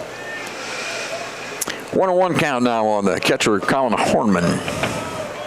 He'd like to drive that runner in from second. Here's the pitch. Line drive up the middle. Bonamolo charges. Will they send a runner? They're going to hold him at third base. And Bonamolo comes up throwing. He comes anyway. He is out at the plate on a collision, and he ran through the stop sign at third base.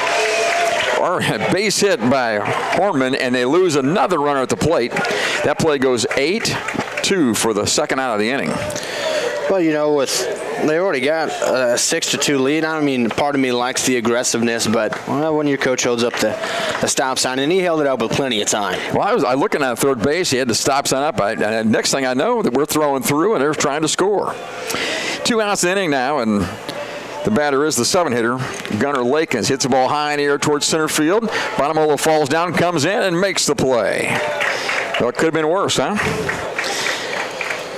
Warriors get out of the inning. They give up 4 runs, and we've played 4.5. We go to the bottom of the 5th, trailing 6-2.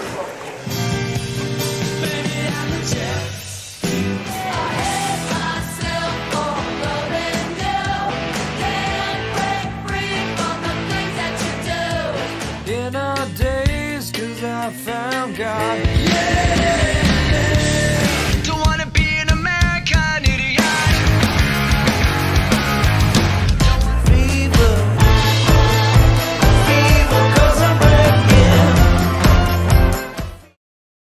My name is Parker Linson. I'm a second-level nursing student at Wabash Valley College. We were able to get hands-on experience with a mannequin that has real breath sounds, real, lung sounds, and can cough and, do different things. That makes it really unique to have that kind of experience right here on campus. And then we've done clinicals. Being able to go into those ICUs and emergency departments and be able to see those critical patients, it is a very good experience. Being able to be in that position and look back to where I come from, it's just awesome to be able to have that experience. Hi, my name is Rylan Robb. I am from Albion, Illinois, and I am a radio TV major here at Wabash Valley College. From broadcasting all sorts of sports games to producing my own TV show and radio show, the hands-on experience is as much as you want to do with it. In terms of the program itself, I think it's really special. It's really like almost a little family in a way, and it's really been really nice being able to experience the things I have with people that genuinely appreciate it with me. The Shop at 1418 is located at Wabash General Hospital's main lobby. It is open Monday through Friday from 10 a.m. to 2 p.m. The shop offers a nice selection of gifts for everyone, including children's books, snacks, cards, toys, apparel, and other reasonably priced items. The profits from the Shop at 1418 are used to purchase medical equipment and other needed items for Wabash General Hospital. For more information, visit wabashgeneral.com or visit our Facebook page, The Shop at 1418. Well, if you're in and around Mount Carmel, come on out. Beautiful day for baseball. The weather is right. The field looks good. The Warriors trail it 6-2. Gave up 4 runs on 6 hits in the top of the 5th. Bad base running by Lincoln Trail cost them. They should still be having that inning. They've lost 2 players at the plate. We've lost 1. Leading off for the Warriors, John LeGrande. Here in the bottom of the 5th. Lefty Moore brings it into him, and it's low and away, ball 1. If you're Wabash Valley, you want to try to pick up your pitcher. We know that they can score runs in a hurry. They've had a tough time after a 2-run homer from 5-ish in the first inning. Wabash Valley has left a lot of runners on since then. Left 1 runner on in each of the first 4 innings. And there's a pitch low, 2-0. Got to try to cash those in against Evan Moore. And the Warriors lost a runner at the plate to end an inning on a bad base running play. All 3 runners lost at the plate today. I would say that's just bad base running. The last one by Lincoln Trail ran through the stop sign. 2-0 pitch now to John LeGrande, and he takes it. 2-1 strike call. I like the take there on 2-0. You're the leadoff guy. We just gave up 4 runs, make Evan Moore work a little bit out there. And this is a part of the lineup obviously you want if you want to get those runs back right at the top.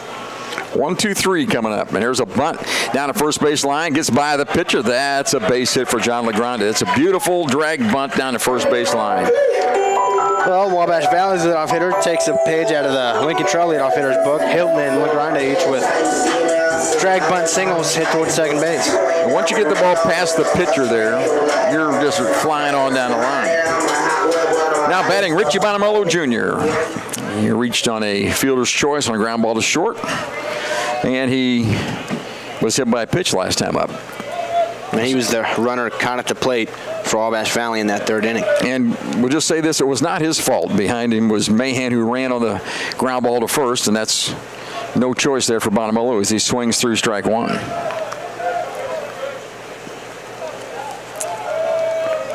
Some action in the Lincoln Trail bullpen right now. Right-hander kind of just stretching and tossing, not in a full warm-up yet. Evan Moore's done a nice job limiting the damage by the Warriors. They've had lots of runners, leadoff guys on. 2 guys, first 2 hitters of the inning in the 3rd and 4th reached. Weren't able to get one across. That's strike 2 now on Bonamolo. So it makes it hard to run when you're behind in the count, 0-2. LeGrande down there at first. Bonamolo been a very good hitter, 408 on the season, home run power, good speed. Headed to Alabama after this, or maybe somewhere else, depending on what happens. And he takes the pitch too low for ball 1. He's done a nice job taking pitches just off the plate against this hurler. I say if something else happens, there'll be a Major League Baseball draft later on this year, and he might be in that. Could have his option to sign or still go to Alabama. He's certainly got options. Great baseball player. 1-2 now as Moore brings it in. Too high. There goes LeGrande. He is out at second base on the stolen base attempt. So a nice throw back there by Hornman. And they got him pretty well. Out stealing for the first out of the inning. That play goes 2-4. On that pitch, it almost worked as an unintentional pitch. Now that pitch is way up at the eyes of Bonamolo, and that really helps out the catcher already in a basically standing position. It made a strike of a throw. Yeah, you're right. The pitch was up, and it was like almost like a pitch out. There's ball 3, and it counts full. Well, the Warriors haven't had many breaks, have they? No. We've kicked the ball around a little bit as well. 4 errors against the Warriors. That's how the first 2 runs scored. The last 4 scored on solid shots. 3-2 pitch on the way to Bonamolo. Popped in the air toward left field. Ostang underneath it and makes a play for out number 2. Yeah, he chased that one. That was ball 4 in on the hands, and he swung at it and popped it up in the left field. Got jammed.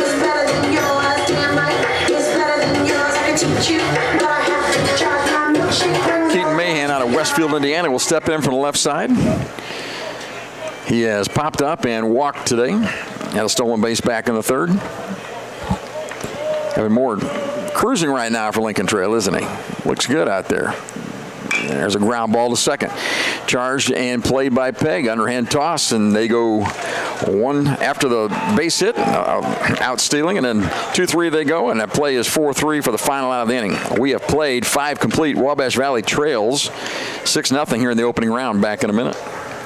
You already know that the First National Bank is your real community bank, but have you met our people? It's the people inside that make us a community bank. We live here, we work here, we're your neighbors and your friends. When you bank with us, your money is reinvested in your community. At the First National Bank, our customers are more than an account number. People are the reason for this community. We're your hometown bank, serving the area since 1906. We are the First National Bank, where our people make the difference. Come see us today. Equal housing lender, member FDIC.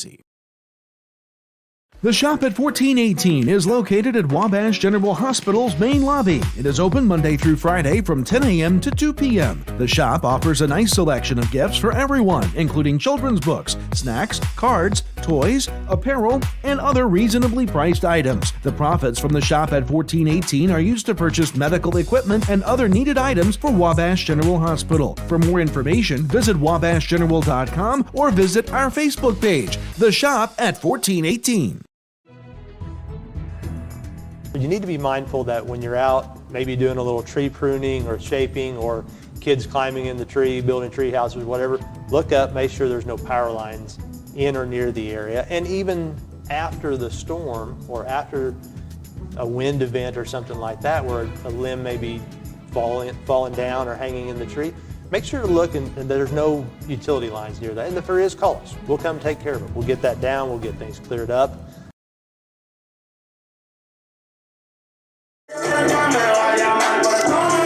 New pitcher for the Warriors, McGuire Taylor, is through after 5 innings. He gave up 6 runs on the day. 4 of those earned. The last 4, the first 2 were not. McGuire pitched pretty well for the Warriors. Finally ran out of gas, but he got us through 5, and now he turns it over to Jose Arias. Arias out of Venezuela.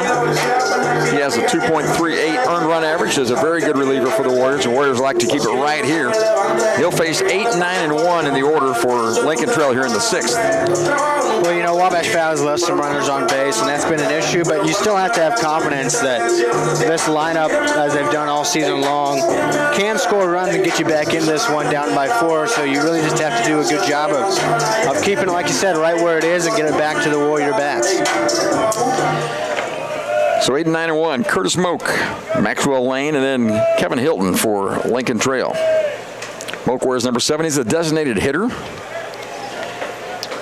Doubled and also struck out looking in this game. Doubled to right.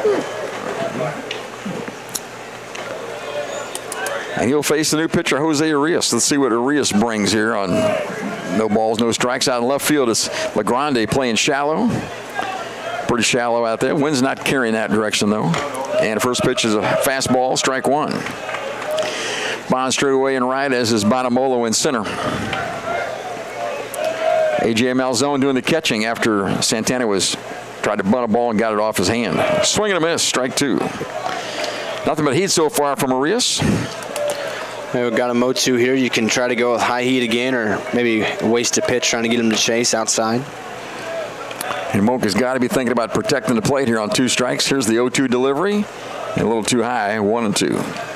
I went back to the fastball that time, just a little high on that one. But we're in the 6th. A lot of baseball left. The Warriors have 12 outs left to score 4 runs and tie this up, but you got to hold them where they are. There's the breaking pitch outside, 2-2. So he quickly went 0-2, and now he's kind of overcooked a couple, it would seem. Warriors are the 1 seed in this thing, and Lincoln Trail, the 8th seed out of the 8 teams that made the region tournament. And now it's high 3-2. That coming in to this one in the season, Lincoln Trail 18, 28-1, 12-15 in conference play. But that's just how good of a conference this is. Yeah, they're not going away just because the Warriors are the best team usually. There's a ball up and in for ball 4. And missed by a lot. Yeah, that one over the head of Curtis Smoke, and we had him down 0-2 and then threw 3 pitches nowhere close to the zone. And it brings up the center fielder, Maxwell Lane. Lane had that line drive single to the left that got things started in the 5th inning for Lincoln Trail before they went on to score 4 runs. He was the table setter. Pitch from Marias is too high for ball 1. Well, I think that's a strike if he didn't just throw 4 straight wild to Moak. That pitch looked to be right there on that outside corner to me. Yeah, we both thought it was there. 1-0 delivering out of Moak, or to Lane, pardon me. And that's outside, 2-0. Well, he's thrown 5 in a row out of the zone, correct? 6. 6 in a row.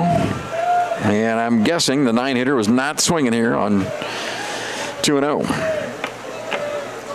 Short lead at first by Moak. Here's the delivery. He is swinging, and he pops it up and out of play. Strike 1. If I were the 9-hitter, and it threw 6 in a row, I would say, I don't think you're going to throw another one. I would have taken that one, I think. But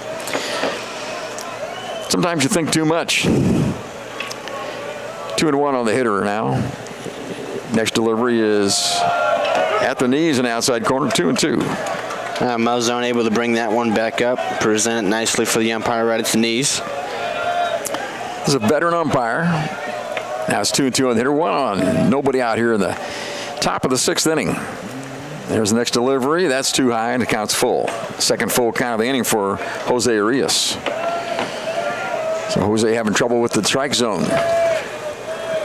Probably about as important as anything for a relief pitcher. He's got to pound the zone. Leading at first is Moak with nobody out, and ball 4 is too low. So the first 2 guys reach on bases on balls. So 2 walks to start the inning. 2 guys at the bottom of the order. Now it turns it over back to the top with the shortstop, Hilton. Hilton had that bunt base hit that we liked back in the 5th. Certainly be another bunt opportunity here, whether for a hit or a sacrifice. Malzone out to have a word with his pitcher. So we'll see what the infield does. Jellison's the third baseman, and Keating Mahan at first. They'll play shallow. They're both on the grass right now. And see what the shortstop and second baseman do. They may stay at double play depth. Can have a play on there, and Cole Proctor flashes the sign for the infielder. He's the shortstop. As to what they will do on a bunt, if there is one here. And I do like the bunt. The idea is you keep the pressure on the defense, make them make a play. And here comes Coach Aaron Biddle out to slow things down a little bit. Things were going too fast. I think he might have. It's going to be enough. Yeah, I saw him make the move. I think they're going with the left-hander here. Malzone went out to give him some more time to warm up. So no innings for Jose Arias. He is responsible for 2 guys that are on base, and we have a new pitcher coming in for Wabash Valley. That pitcher is number 45. Am I right about that? Did I read that number? That is true. That's Tate Lakin out of Pikeville, Kentucky. He's a freshman. He'll get some work here, and this is an opportunity for him to make hay and show the staff what he's made of. 2 on, nobody out. We'll take a little break and be back with more baseball right after this.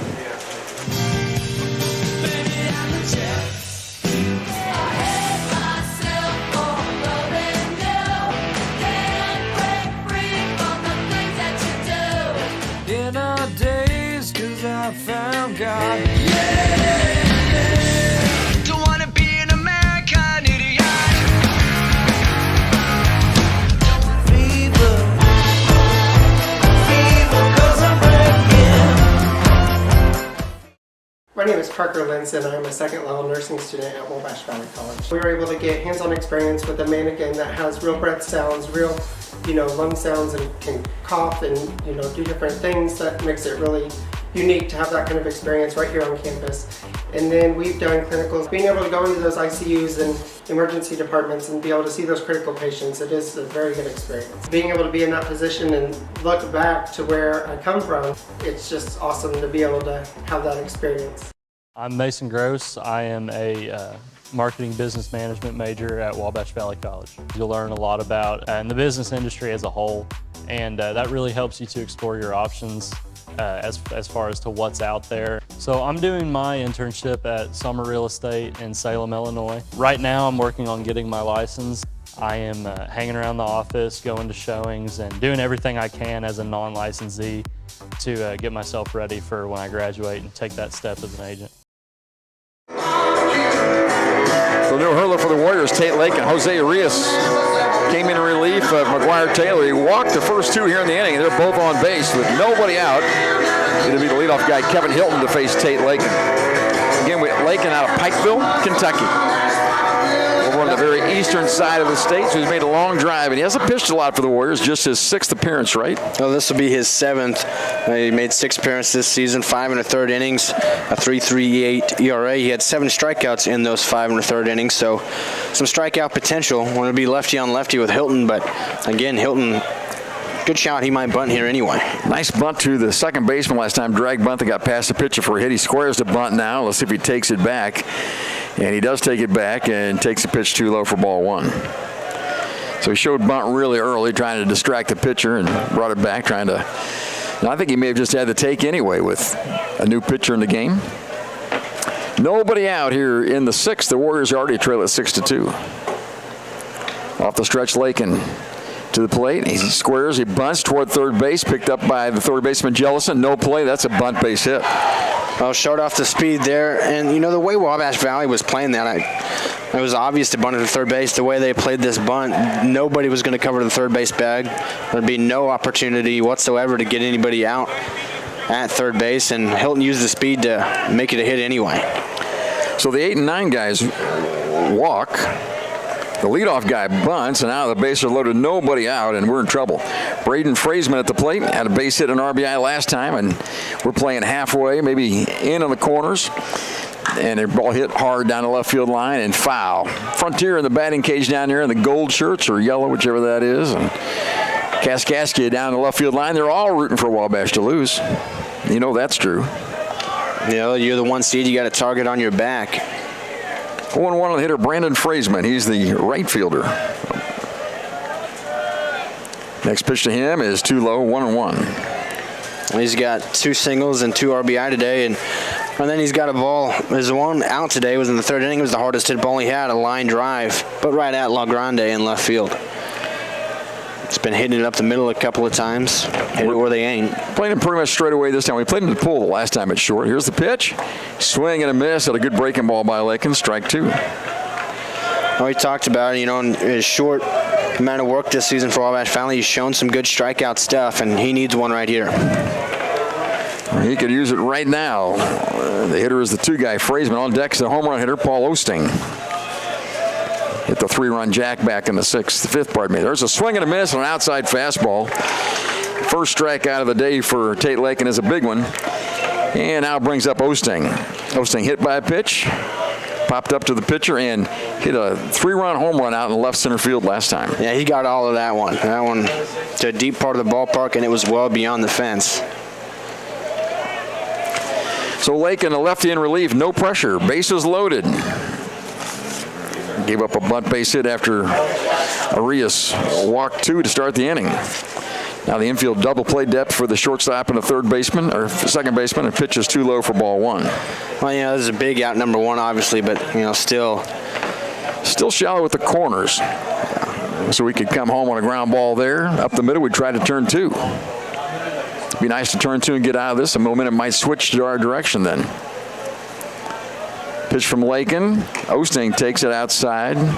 And now he's ahead in the count 2-0. So Lakin behind 2-0 in the count has to bring something here to the big 3 hitter for Lincoln Trail. Yeah. I mean, you obviously want to be careful, not just groove one with his power potential, but, you know, there's nowhere to put him when the base is loaded. Got to throw some strikes. So what kind of guts you got out there, Tate Lakin? A lot of guts. High fastball swing right through it, strike one. Osting got a piece of it. Malzahn able to hang on. Blew that one right past him. That's what you like out of the pitcher. Here it is. You got a 2-0 count. You're looking for a fastball. Here it is. See if you can hit it. Could not that time. Bases loaded, 1 out here in the 6th. And there's the next pitch. Popped up in the air. Infield fly is called. Third baseman Jellison underneath it and makes the grab for out number 2. So Tate Lakin came back on this hitter after being down 2-0 and got the out. Now it's up to A.J. Oden, and boy, do they need a hit from him. It's been a fantastic job so far for Tate Lakin, but job's not done yet. You got to get this one more. Bases low. There may be 2 outs still. A lot to get done. Oden 2 hits today. Had a single and then a double his last time up. A double would probably clear the bases here if he got another. So bases loaded. The score is 6-2. Warriors down by 4. Lakin in relief with the bases jammed. Faces the 4-hitter. And the first pitch is high fastball just above the zone for ball 1. I like the spot of that pitch. Didn't get a chase, but that's a pitch that can get a lot of swings, and there's not much a hitter can do with it. Pretty close to the strike zone as well.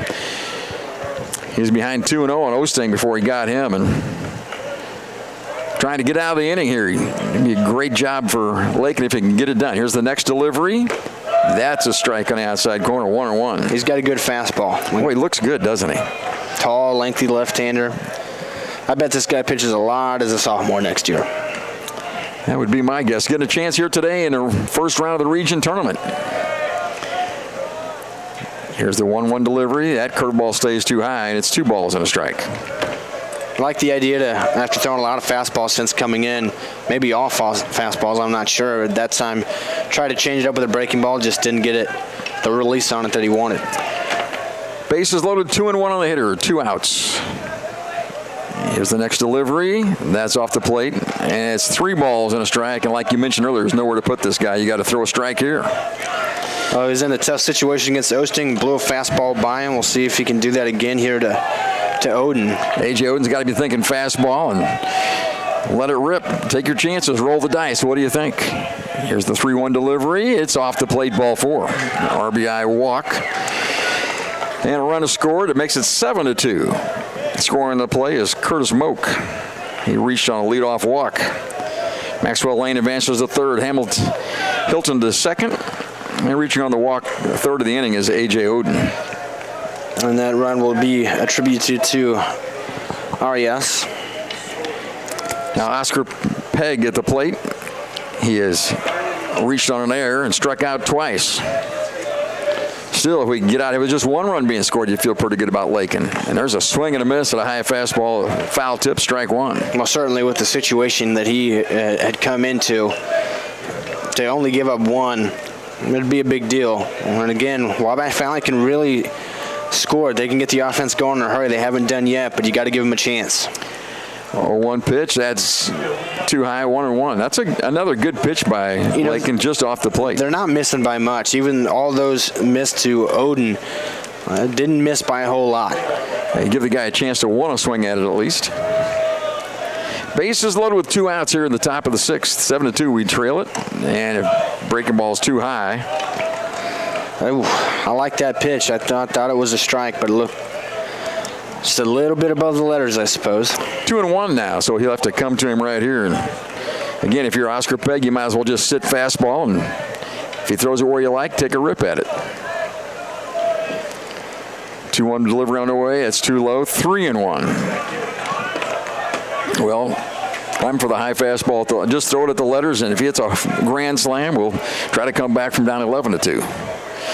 It is 7-2 here in the top of the 6th. Wind blowing harder out towards center field right now. There's a pitch. Strike 2 on the corner.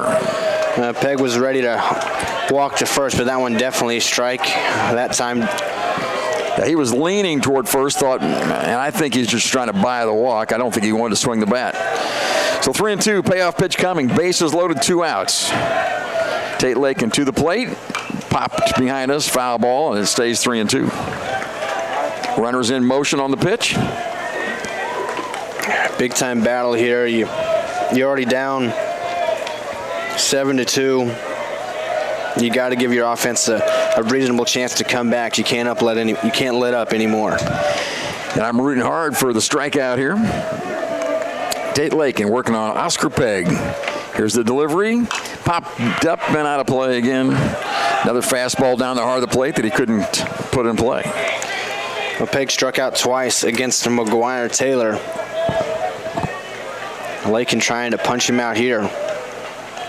Something's got to give. Again, the wind is gusting out towards center field right now. So a fly ball could get out of here.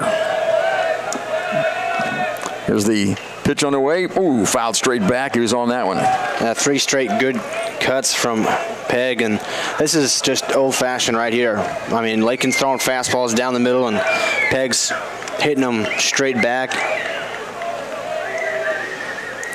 I don't know. You got him geared up for that fastball. He's not been able to throw that breaking ball for a strike, but he could maybe try to change up the pace here. I'm not sure. It would be a risk. But 3-2. You got to throw something in the zone. That's the main thing. There it is. Cracked down the left field line. That's a foul ball. He turned on the fastball.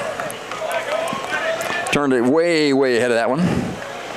And that's what I mean right there. That time, even as good as Lakin's fastball is, Pegg's ready for it, and he was somehow out in front of a good fastball. That's how you know he's ready for it. If you could. So he's fouled off 4 straight 3-2 pitches. If you could trust an off-speed pitch to be a strike, you could probably get him out in front here, but it's just a matter of if you trust it enough. Let's see if they do. 3-2 pitch on the way. It is a breaking ball. It's too high. Ball 4. He walked him on a pitch just above the zone. 4th walk of the inning. It's another RBI walk, and now it's 8-2 as Maxwell Lane scores.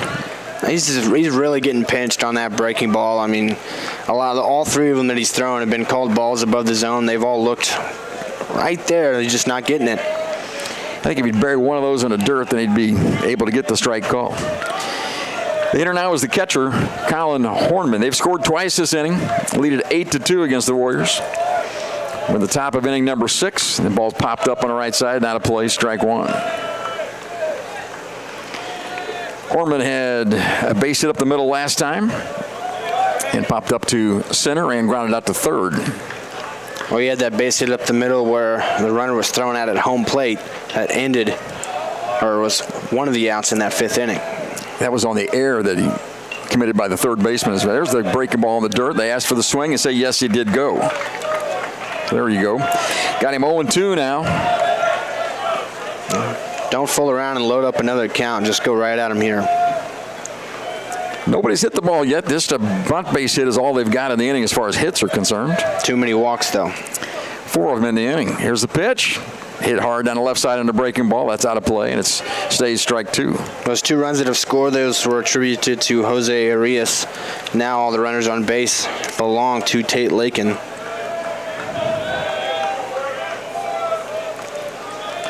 Eight to 2 is the score. That's the bad news. Good news is there's still plenty of baseball left, but you need to get this guy. Here's the 0-2 delivery on the way, and he got him. Just off the plate for ball 1. My bad for saying he got him. Well, he should have. I mean, that pitch has been called a strike all day long. That seems to be the one he goes for. 1 ball, 2 strikes now. Lakeland will have to come back on the catcher, Hornman. I thought he had him. You thought he had him. The umpire said no. Here's the pitch. That one's worse. It's 2-2 now, just off the plate outside. Tate Lakin in his first inning of work for the Warriors trying to snuff the rally. You don't want to get to 3-2 and get the runners in motion. So you want to come right here and see if you can get it by this guy. Here's the 2-2 delivery. Fouled out of play. They've done a nice job on 2 strikes against Lakin of putting the ball in play against him. They fouled him off. The previous hitter fouled off, 4, I think? And then finally reached. So 2 outs in the inning, bases loaded. And it's the number 7 hitter, and they're barking like dogs down in the Lincoln Trail dugout, is it? That's what I hear. Here's the pitch. Popped out of play again. So Lakin is pounding the strike zone, but he just doesn't have that put-away delivery. He's been pinched on the pitches that are taken, and he's not been getting the swing and misses. So maybe you're right. Maybe it's time to go back to the breaking ball here. Whatever it is, the Warriors are down by 6, and we'd like to keep it right there and have a chance. Foreman would like to break this thing open. Here's the 2-2 pitch. Swing and a miss. Got him on the breaking ball for the final out of the inning. But in the inning, they score twice. They do that on one base hit and way too many walks. 4 walks in the inning. They leave the bases loaded. We've played 5.5 going to the bottom of 6. Warriors need some runs, trailing 8-2. You already know that the First National Bank is your real community bank, but have you met our people? It's the people inside that make us a community bank. We live here. We work here. We're your neighbors and your friends. When you bank with us, your money is reinvested in your community. At the First National Bank, our customers are more than an account number. People are the reason for this community. We're your hometown bank, serving the area since 1906. We are the First National Bank, where our people make the difference. Come see us today. Equal Housing Lender, member FDIC. Steve Faulkner Automotive has 2023 Pacifica hybrids up to $14,700 off, and all Jeep Compasses up to $6,550 off, payments as low as $299 a month. See them all at SteveFaulknerAutomotive.com. Steve Faulkner Automotive in Mount Carmel, Illinois has an outstanding service department. With free pickup and delivery, we'll make sure your vehicle runs perfectly at an affordable price. Come see us today or view our service specials at SteveFaulknerAutomotive.com. The Shop at 1418 is located at Wabash General Hospital's main lobby. It is open Monday through Friday from 10 a.m. to 2 p.m. The shop offers a nice selection of gifts for everyone, including children's books, snacks, cards, toys, apparel, and other reasonably priced items. The profits from the Shop at 1418 are used to purchase medical equipment and other needed items for Wabash General Hospital. For more information, visit wabashgeneral.com or visit our Facebook page, The Shop at 1418.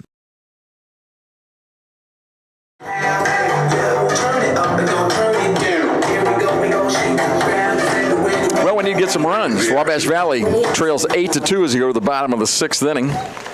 And we just had a rough time out there. Arias came in, walked the first 2, and then a bunt base hit, 3 more walks, and he got some runs on us. Big home run back in the 5th inning. 3-run homer by Osting.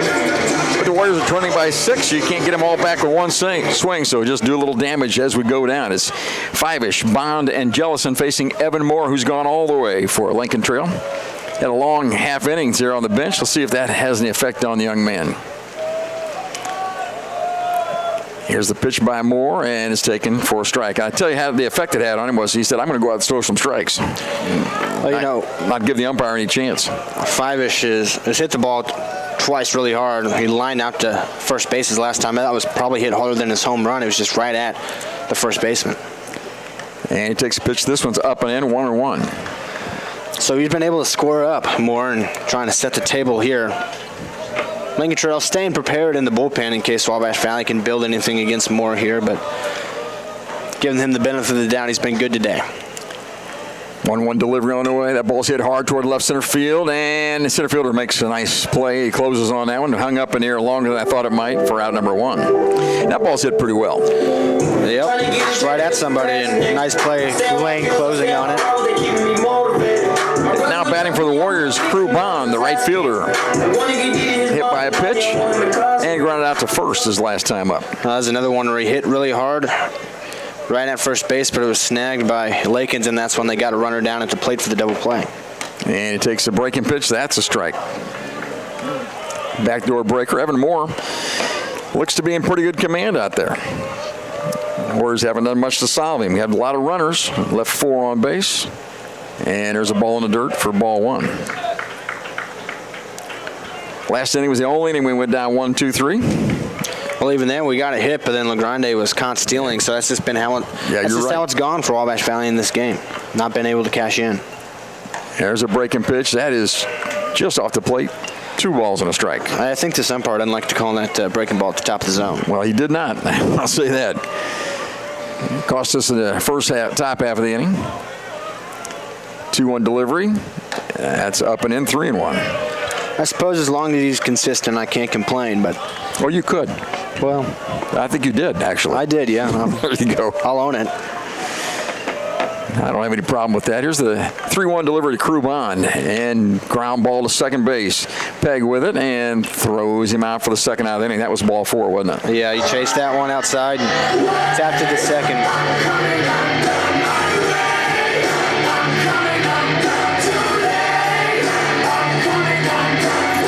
Jellison had a single his last time up. He's also struck out in this game. He hit that one into left center field. Bruce Jellison, the hitter for the Warriors out of Michigan, and going to Eastern Michigan next year, they say. Already signed up. His first one to him is at the top of the zone for strike one. Yeah, I believe he signed with them either at the end of last year or the beginning of this year. He's known for a while. That's where he wanted to go.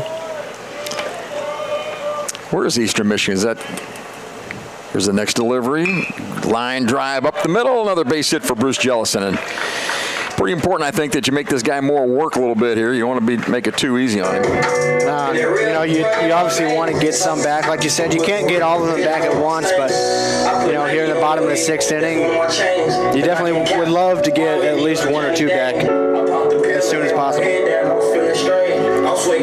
Warriors lost a runner at the plate. They lost a runner out stealing. So we've helped him a little bit. Now it's A.J. Malzone, the catcher for the Warriors, standing in. And the first one from Moore is hit high in the air toward right field, down the line, and probably foul and in the corner. Oh, nice hustle by the right fielder. He sprinted all the way to the corner. Friesman, for some reason, and brings the ball back in. I'm not sure what's going on. He thought he was going to get to that one. I don't think he really ever had a chance. But I watched Carlos Beltran play right field. I like the right field bleachers in St. Louis. And when Carlos Beltran was there, if that ball was going to be in the stands, he didn't even move. Yeah. If it was one row in, he knew. There's no need for me to run over there. I'm 38 years old. I'm not running over there. He was there to hit. Yeah, he did. And he played a good right field. Malzone down 0-1 on the plate now. And ground ball up the middle. That will sneak through for a base hit. Wasn't hit hard. So Jellison and Malzone with both of them with base hits up the middle. You mentioned a couple of pitches ago, Wabash Valley has helped out Lincoln Trail, and that's really been it. The story of it. Wabash Valley committing errors on the pitching side, giving up too many walks on the pitching side, and not cashing in on the offensive side. Not to take anything away from Lincoln Trail, but Wabash Valley has certainly done more damage to themselves than probably Lincoln Trail has. Yeah, it's been the story of the game. That's how the game got started. How they got their first 2. And now batting for the Warriors is Austin Younts out of Chesapeake, Virginia. So I think that's because we lost a DH when Santana went out. Malzone was a DH, then had to go in to catch. So now it's Younts hitting here in the spot that was vacated by Matt Santana. 2 on, 2 out. Lefty on the mound, Evan Moore. First pitch is a ground ball in the hole between short and third. That's a base hit. They're going to try to score the runner, and he will score the runner. An RBI base hit for Younts off the bench. A pinch hit, base hit.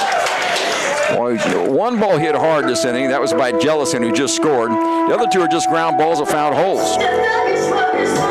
Hit it where they ain't, put it in play, good things will happen. These are things we all say. Those are things that have helped out Lincoln Trail. Friesman, the right fielder, he's gotten 2 RBI today on base hits that weren't hit particularly hard, but found grass up the middle. Now Cole Proctor will bat with runners at first and second. 8-3, the Warriors on the board here in the 6th, down by 5 now. And the first pitch is a breaking ball that finds the zone for strike 1 against Cole Proctor, who has struck out and hit a double play ball to shortstop his last time up. Well, if you want to make a comeback, you got to start somewhere. And Wabash Valley, 3 hits in a row with 2 outs here. Nice to be able to get a run back. And there's a ball fouled off, and it's strike 2. 0-2 now on the hitter, Cole Proctor. Well, those 2 guys down, 2 right-handers in the Lincoln Trail bullpen. At first, they were really just kind of playing catch, staying loose, but now they're both fully in warm-up mode here after the 3 base hits for Wabash Valley. Jellison was hit hard. The other 2 are just ground balls that found the hole. 0-2 delivery now to Cole Proctor. Way high. He jumped up on a fastball a little bit, 1-2. That one was even above the eyes, I'd say. About at the brim of the helmet. You could hit that, but you'd have to jump. Tomahawk swing, they call it. Ball and 2 strikes now to the 9-hitter Cole Proctor. On deck, John LaGrande. Trying to turn it over the top of the lineup. That could be huge. Again, wind blowing out today toward right field at about 15 miles an hour. Pitch from Moore, breaking ball. That's too high. Oh, they say shot clock violation. Shot clock violation. Remember that. They didn't get the pitch off in time. Did not. Shot clock. I like that. 2-2 now on the hitter. We'll take the free ball. Malzone leads at second. He outs from first, and there's a swing and a miss, something up and in, and it wasn't close. Fooled him for strikeout and a third out of the inning. The Warriors leave another couple runners on base. They do score a run on 3 base hits. We've played 6 complete. Wabash Valley trails 8-3. Back with the 7th inning in just a moment.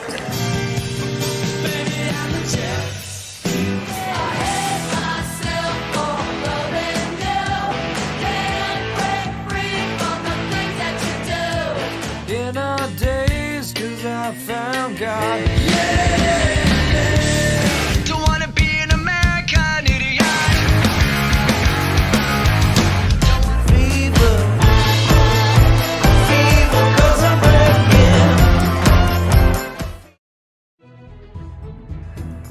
breaking. You need to be mindful that when you're out, maybe doing a little tree pruning or shaping, or kids climbing in the tree, building tree houses, whatever, look up, make sure there's no power lines in or near the area. And even after the storm or after a wind event or something like that, where a limb may be falling down or hanging in the tree, make sure to look and there's no utility lines near that. And if there is, call us. We'll come take care of it. We'll get that down. We'll get things cleared up.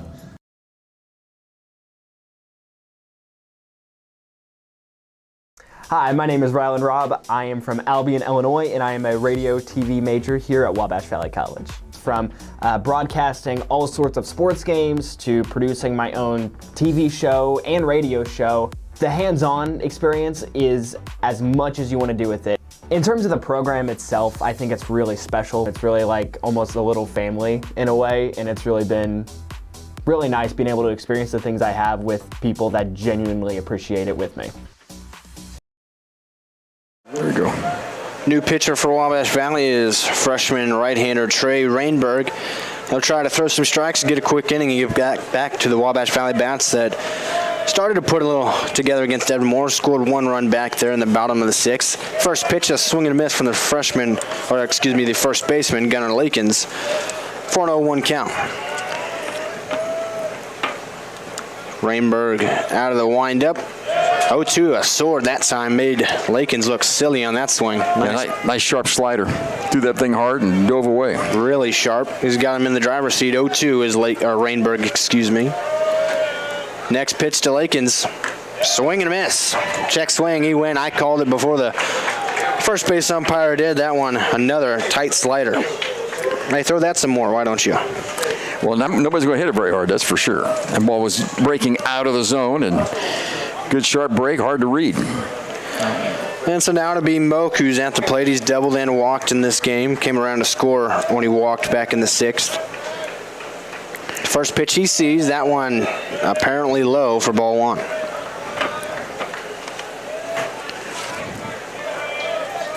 Rainberg working quickly out of the windup.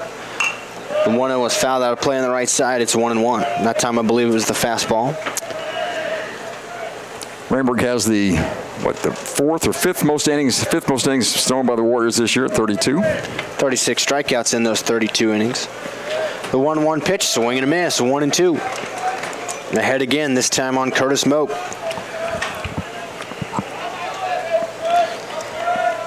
Working from the first base side of the rubber, the lengthy right-hander has the sign. 1-2 pitch. This one's popped up right side, out of play again.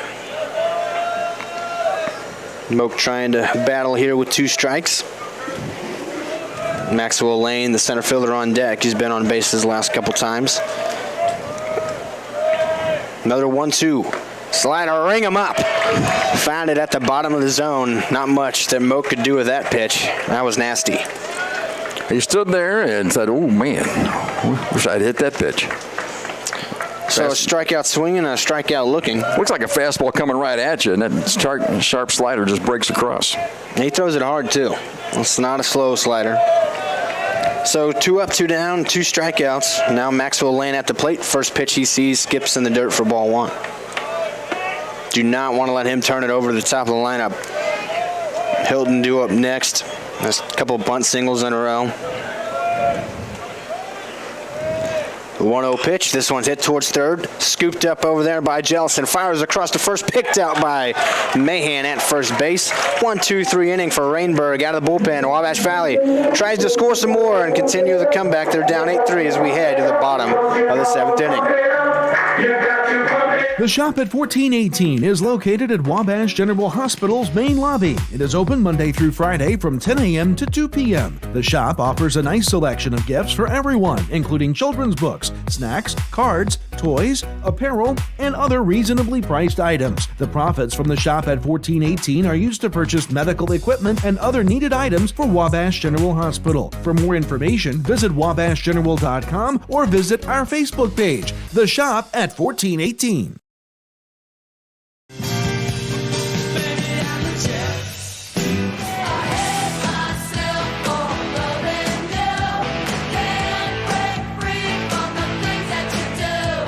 In our days, 'cause I found God.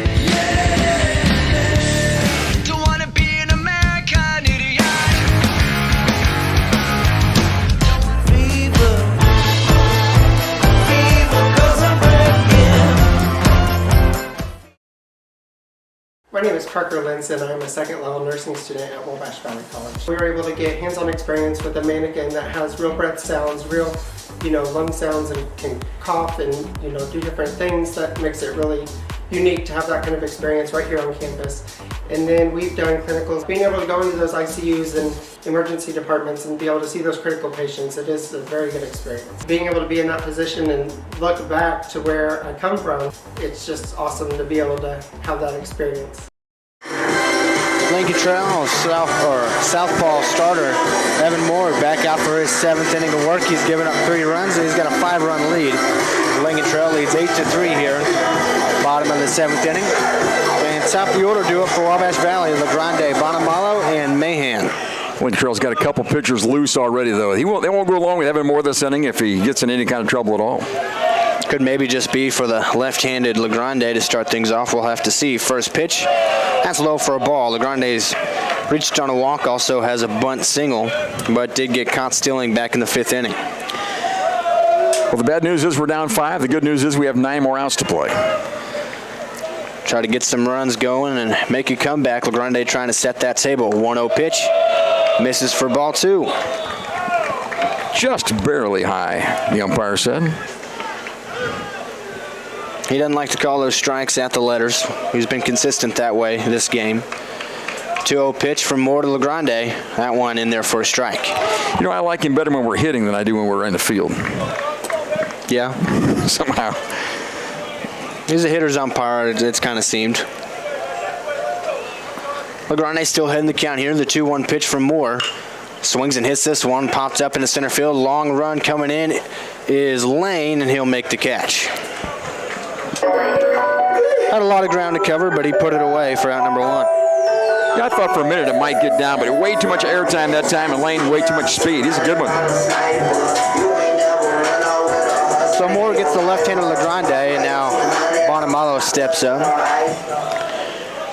He's reached on a fielder's choice, reached via hit by pitch, and flown out to left field. First pitch he sees this time from Moore, a breaking ball. And that one called a strike. Seemed a little low that time. I think Bonamolo kind of flinched at it, and that may have helped the umpire. I think it was closer than it was. 0-1 pitch from Moore. This breaking ball is lined into left field for a base hit. Bonamalo sat back on that one. Big turn at first base, but he'll retreat eventually. Now, there he goes. So Bonamalo reaches with a base hit for the 3-hole hitter, Keith Mahan.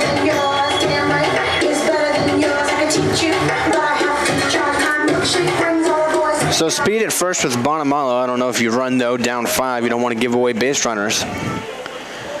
And you've got the 3-hitter at the plate, so that's another reason you might not run. First pitch to Mahan. Breaking ball in there for a strike, going 1. I don't know if you noticed in that pitch or not, but Moore looks at first base and then pitches. Lou Brock said if they're looking at you, they're not throwing over here. Bonamalo leads off first, the 0-1 to Mahan. This one's hitting the center field. Going back is Lane. Camps underneath it, just in front of the warning track, and makes the catch. That one given a ride by Mahan, but didn't miss by much. So 2 flyouts to center field, 1 shallow, 1 deep. Bonamolo at first after he had a hit. That's where we are, 2 down here. Bottom of the 7th inning, and Dalton Fiveash at the plate. The other half of this tournament, Johnny Logan beat Olney Central 14-4 in the first game. Swick will take on Lakeland in the second game down there. Fiveash has hit the ball hard 3 times today, has a home run, but is also lined out to the first baseman and center fielder. That one misses outside for ball 1.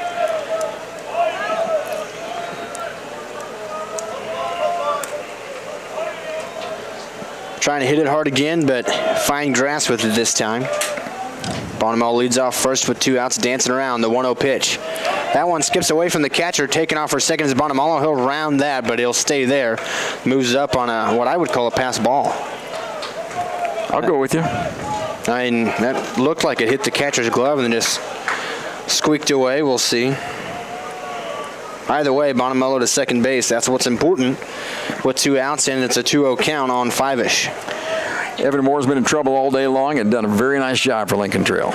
Been able to walk a tightrope and pitch out of a lot of jams. The 2-0 pitch to Dalton Fiveash. A breaking ball floats in there above the zone. It's 3-0.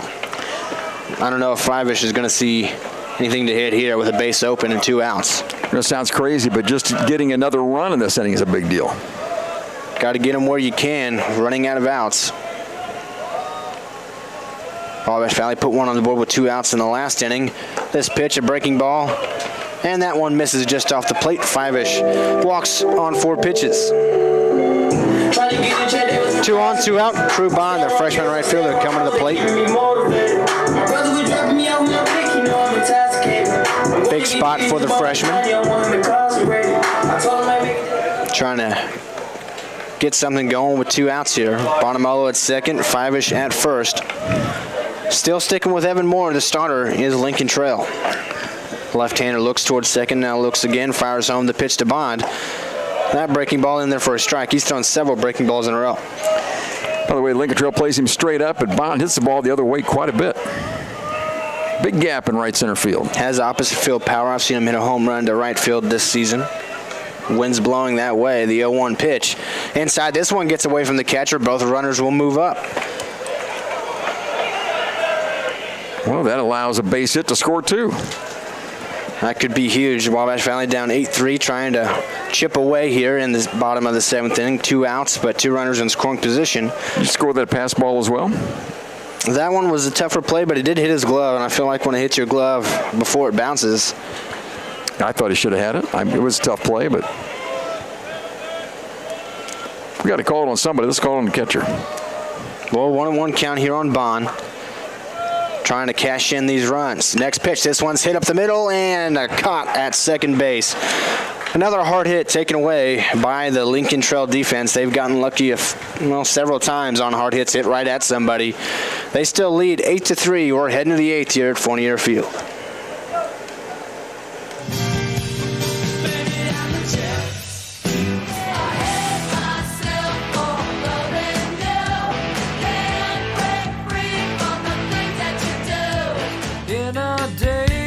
I found God. Don't wanna be an American idiot. Fever, 'cause I'm breaking.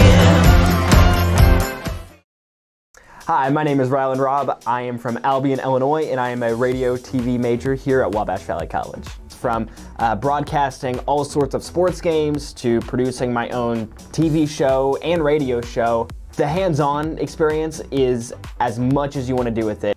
In terms of the program itself, I think it's really special. It's really like almost a little family in a way, and it's really been really nice being able to experience the things I have with people that genuinely appreciate it with me.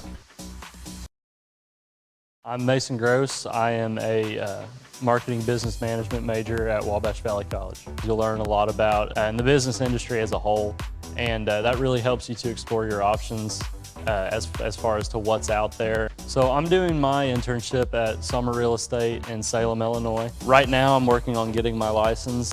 I am hanging around the office, going to showings, and doing everything I can as a non-licensee to get myself ready for when I graduate and take that step as an agent. Trey Rainberg back on the mound for Wabash Valley. His second inning of work here as we enter the top of the 8th inning, and why not? He had a 1-2-3 7th inning with 2 strikeouts, but he's got to face the top of the order now with Kevin Hilton at the plate. Fast left-handed hitting shortstop. Goes first pitch swinging, hammers this one hard in the right field. Bond comes in and makes the catch. So Wabash Valley kind of returns a favor that time of catching it out on a hard hit. 1 down. It's the best he's hit the ball today, and he got retired because of it. He had 2 bunt singles his last time's up, and that time he hit it hard and right at somebody. Now it's Braden Fraseman, who's got 2 hits and 2 RBI today. First pitch swinging, fouls it straight back, 0-1. Also struck out back in the 6th inning, and then probably the hardest ball he's hit all day was a line out to left field in the 3rd. Hit it right at LaGrande. 0-1 pitch. That one right there, I just don't know how that's not a strike. Instead, it's 1-1. That was right there. 1-1 pitch. Check swing. They're going to ask for help. Apparently not. It's 2-1. Did not like the umpiring on those last 2 pitches. 2-1. Fraseman heading the count. This one's flown into right field. Bond going back. That one's over his head and gone. A home run for Fraseman, his 3rd RBI of the day. 9-3 Lincoln Trail. We got a lot of it, and that's the way the breeze is blowing. He used it and got it out of here. So you thought the 2 pitches prior to that were strikes, and because of that, he gets a fastball and sits on it and hits it out. Well, the one particularly was, looked right there.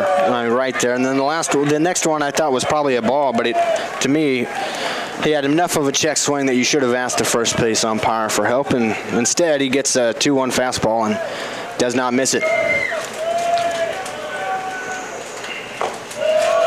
And now Osting, first time we're seeing him hit from the left side of the plate, a switch hitter. He had a home run from the right side of the plate, a 3-run homer back in the 5th. That's really where this got a hand. And Lincoln Trail took it. This one bunted towards 3rd, coming in. Bare hand by Jellison. Fires across to 1st, picked out by Mahan, but they call him safe. I think they said the umpire signaled that Mahan was pulled off the bag. I think Osting beat that throw anyway.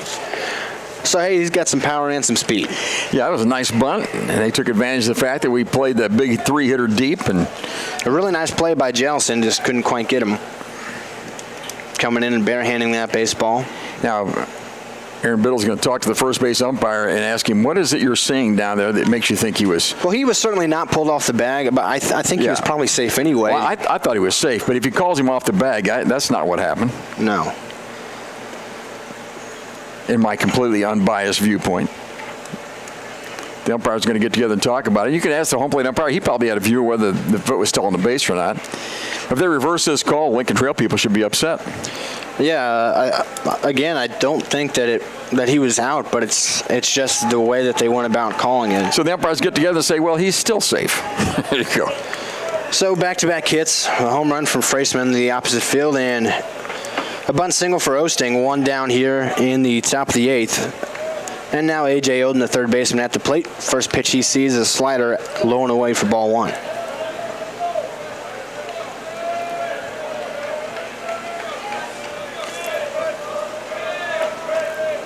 Check on the runner, and he's back in safely. That's Osting diving back in. Quick move from the right-hander, Rainberg, that time.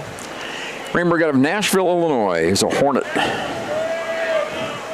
The 1-0 pitch. This one's fouled out of play on the right side. It's 1-1. Well, Nashville's had a very good athletics program the last several years. They've got a number of players playing high-level college sports from various sports. 1-1 pitch, swing and a miss. 1 ball, 2 strikes. Royce Newman is in the NFL. He plays guard for the Green Bay Packers. He was a Nashville Hornet back in the day before going on to play at Ole Miss. That pitch misses inside. It's 2-2.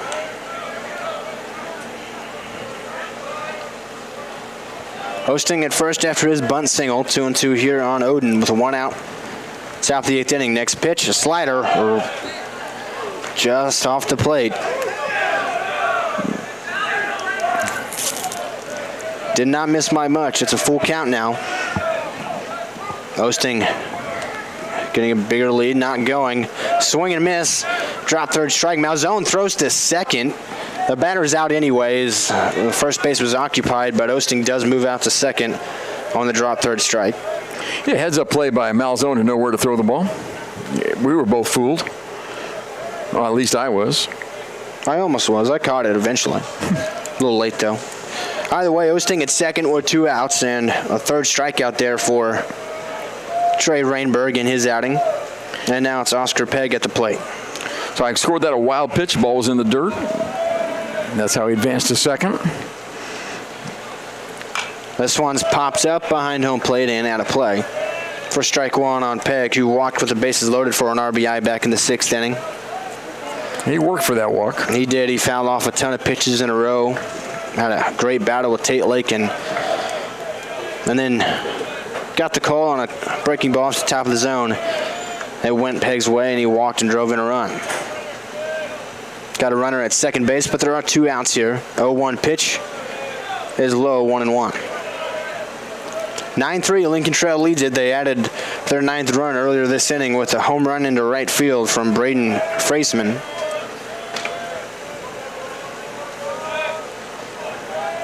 Runner at second is Paul Osting. A 1-1 pitch. That one's fouled towards the Wabash Valley dugout. It's 1-2.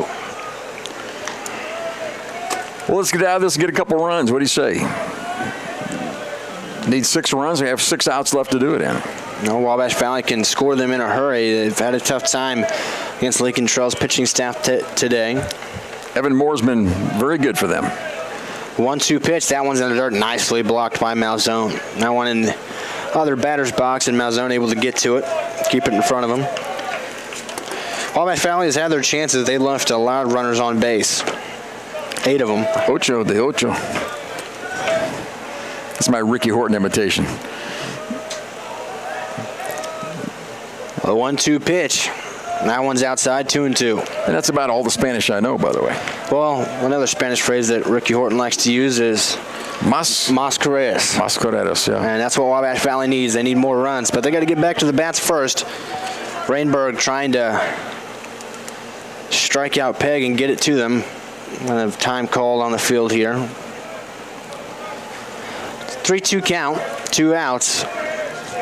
Rainberg looking in. Oscar Pegg at the plate in a full count again. Last time he worked a walk in this situation.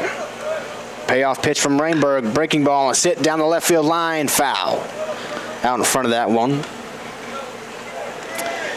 Loser of this game will play tomorrow morning at 9:30. The winner will play at 12:30. Next game here features Kaskaskia and Frontier. Same for them. The winner at 9:30. Winner at 12:30. The loser at 9:30. Wabash Valley didn't want to have to play at 9:30. Too early. Sophomores will have to miss graduation practice if they have to play. Graduation tomorrow night here at Wabash Valley College. And you're making it. That's what they say. That's what they told me.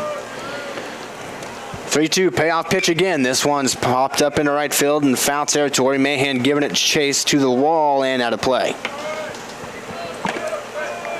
So Pegg continuing to battle. He's been really good. He struck out a couple of times today, but as we mentioned in the 6th, he fouled off a ton of pitches with 2 strikes and worked a tough walk. And here with a 3-2 count, he's fouled off a couple in a row. Hey, congratulations on graduating. I'd be there to cheer you on tomorrow night, but I'll just cheer from here. All right. Close enough. 3-2. Payoff pitch again from Rainberg. Swing and miss. Got him chasing. Tag applied by Malzone. Another scoreless inning, well, not actually. Freisman with the home run makes it 9-3 Lincoln Trail. Wabash Valley has a hill to climb. They'll try to do it in the bottom of the 8th when we come back. You already know that the First National Bank is your real community bank, but have you met our people? It's the people inside that make us a community bank. We live here. We work here. We're your neighbors and your friends. When you bank with us, your money is reinvested in your community. At the First National Bank, our customers are more than an account number. People are the reason for this community. We're your hometown bank, serving the area since 1906. We are the First National Bank, where our people make the difference. Come see us today. Equal housing lender, member FDIC. Steve Faulkner Automotive has 2023 Pacifica hybrids up to $14,700 off, and all Jeep Compasses up to $6,550 off, payments as low as $299 a month. See them all at SteveFaulknerAutomotive.com. Steve Faulkner Automotive in Mount Carmel, Illinois has an outstanding service department. With free pickup and delivery, we'll make sure your vehicle runs perfectly at an affordable price. Come see us today or view our service specials at SteveFaulknerAutomotive.com. Evan Moore back out, 8th inning of work for Lincoln Trail. He came into this game with a 5.82 ERA, but he hasn't pitched like it. He's pitched much better than that. He's given up 3 runs, but here into his 8th inning of work, he's been really good. He's done a pretty nice job of mixing speeds. He's got a decent breaking pitch. He's getting some calls in the outside corner of that backdoor breaker and using it very well. He's gone farther than I thought he might. Well, it says 6th start of the year, and I don't know how official these statistics are, but according to these stats that we've been giving, in his 5 starts coming into today, he had 3 complete games. So at the very least, he's been throwing a lot of innings for Lincoln Trail when he's out there, even if they haven't been good innings, but they've been good innings today. Well, 3 complete games is pretty crazy. I mean, that'll go any place. That'll work. Young man is 5'10". He's a freshman from Alexandria, Kentucky. Evan Moore. Used a great breaking ball here today. Jellison has 2 hits against him, though. His last 2 times out, he also struck out his first time up in the 2nd inning. That pitch misses outside. It's 1-0. And he started him with the hook. He's been using that a lot more as the innings have gone on. Each time through the order, he's been using the breaking ball more. The 1-0 pitch fouled straight back by Jellison. Jellison set the table with 2 outs for the 6th inning run that Wabash Valley picked up. He had a 2-out hit and then eventually came around to score on the Austin Younts RBI single. 1-1 pitch to him here. Breaking ball floats in there. That's a pretty good pitch, isn't it? Just missed, apparently, for a ball. 2-1. The zone has gotten tight for both sides here in the later innings. I think that's fair to say. Jellison ahead in the count here. 2 balls, 1 strike. The offering inside and hits him. That's the 3rd time that a Warrior's been hit today by Evan Moore. They hit him with the fastball that time. Hit him in the left hip. There's no way to get out of the way from that one. So Jellison on for the 3rd time today. Now A.J. Malzone's up, and he's 3 for 3 today with 3 singles.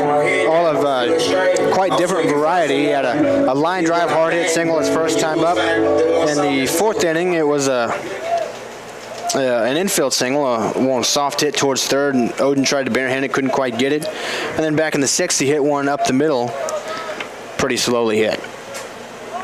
So 3 for 3 is Malzone at the plate here, looking for another hit. First pitch, breaking ball low for ball 1.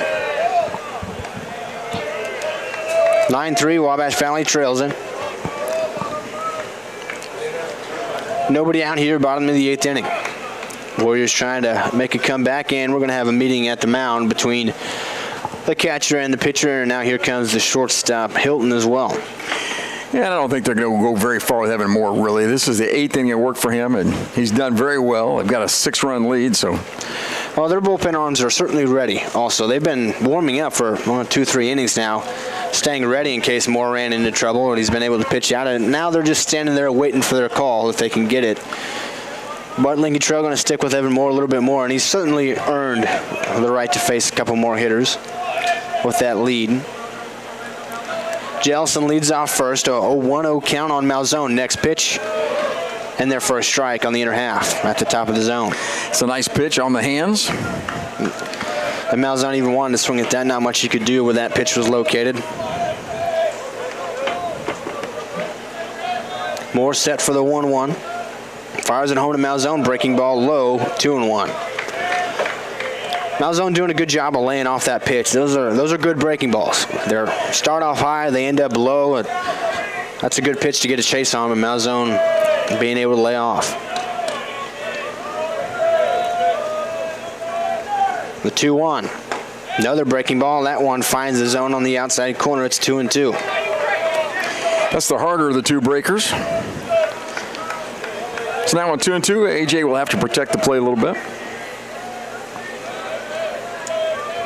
Has not swung at a pitch yet, and he's taken 4 of them. It's 2-2 count. Jellison off first with nobody out. Next pitch.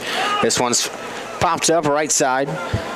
Second baseman Pegg just on the edge of the grass puts it away for out number 1.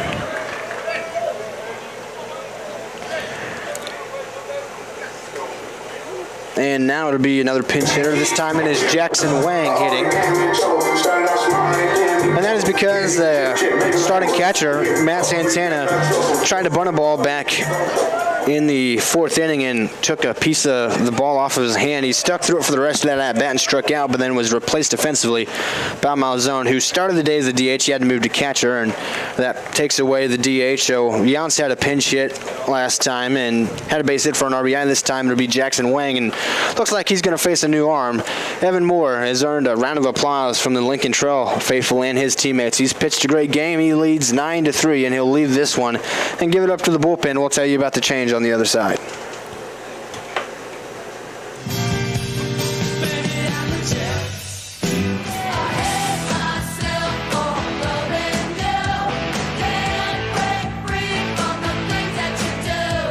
In our days, 'cause I found God.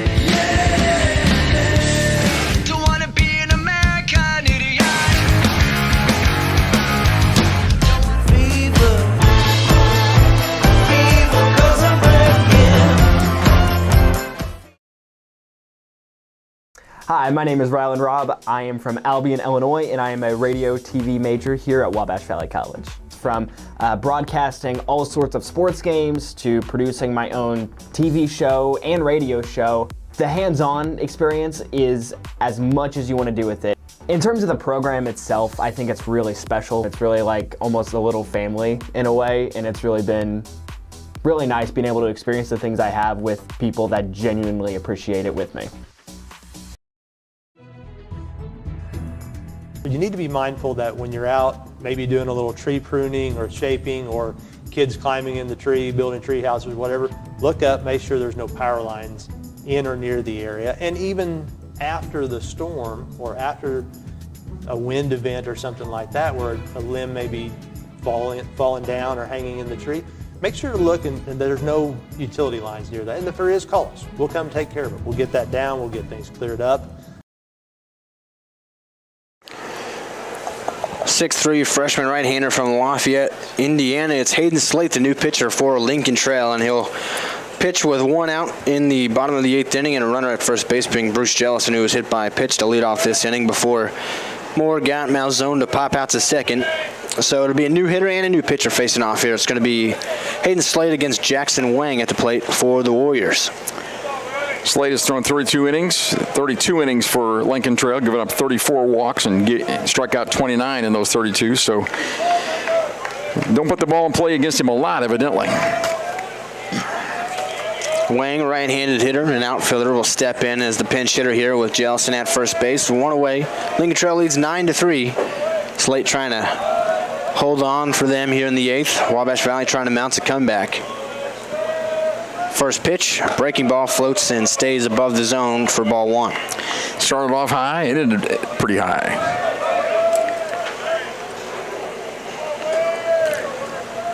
Looks like there might be a pinch hitter for Proctor in the on-deck circle as well.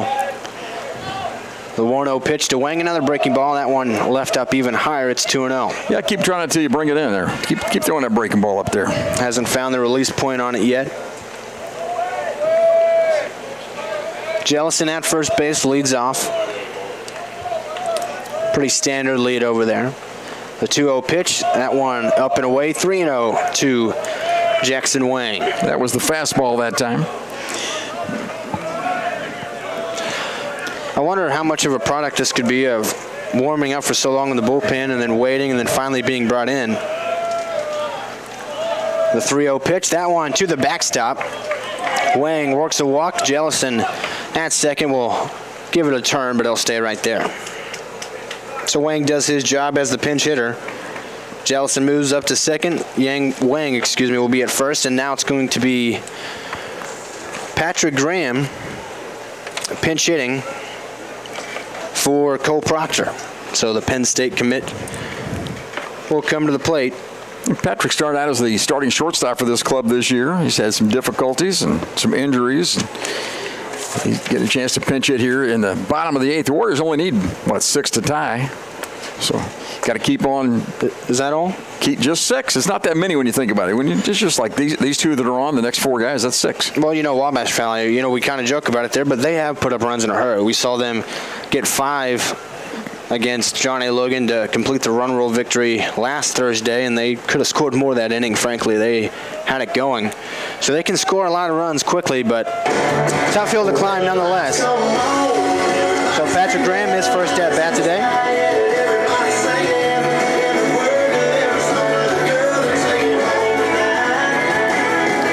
And he'll bat with 1 out and 2 on. That's Jellison at second, Wang at first. No hits yet in the inning for Wabash Valley, but a hit by pitch and a walk.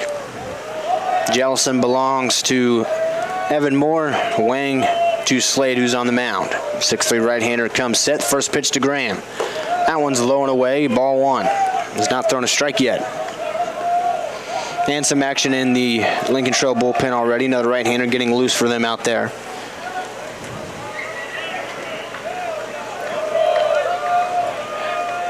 Graham, the right-handed hitting infielder. 1-0 pitch to him. Takes that one. There's a strike right down the middle. 1-1. Graham taking all the way that time. Warriors have 9 hits on the day. They've received 4 walks and 3 hit by pitch and just 3 runs. A lot left on base. Trying not to leave more this time. 2 on with 1 out. The 1-1 pitch to Graham. That one's in the dirt. Nice block behind the dish from Horniman. Excuse me. He's been good back there. He's caught a runner stealing in this game. And a nice block that time. Graham ahead in the count, 2-1. Trying to turn it over to the top of the lineup. LeGrande on deck. Hitters count for the Penn State commit, Patrick Graham. Swings and misses at the 2-1 offering. It's 2-2. Warriors have never led in this ball game, and therefore haven't been nearly as aggressive as you'd like on the bases. They gave up 2 in the first, responded with 2 in the first their own, and it was tied up for a while. And then the 5th inning, Lincoln Trail scored 4. That pitch in the dirt, that one skips all the way to the webbing. That one, I've not quite seen a ball bounce like that. Skipped over the shoulder of Horniman and all the way hit into the netting here behind home plate. So each runner moves up 90 feet. They're both in scoring position now, and it's a 3-2 full count on Patrick Graham. Chance for him to do some damage. Wabash Valley needs it. They want to start a comeback. It's got to start right here. The 1 out, the bottom of the 8th. 3-2 payoff pitch to Graham. That one's up high. He works a walk. Bases loaded for John LeGrande at the top of the lineup.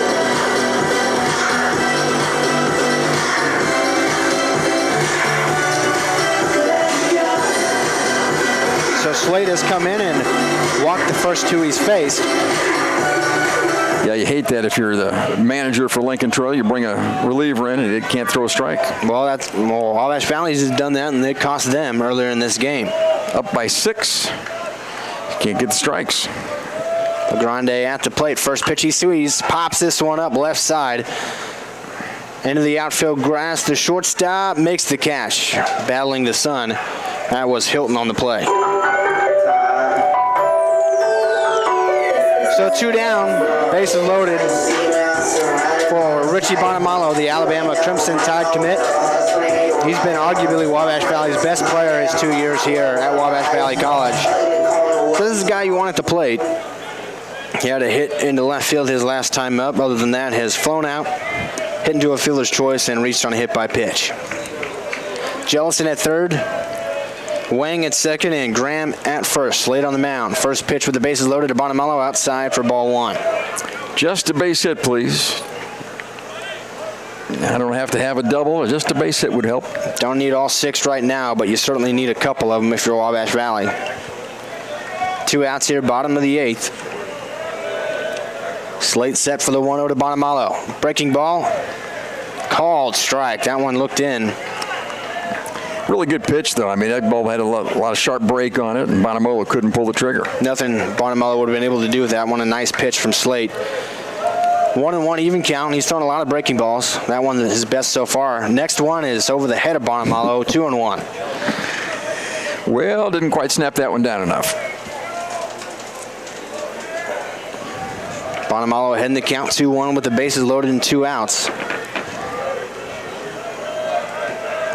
2-1 pitch. This one pops up right side and out of play. It's 2-2.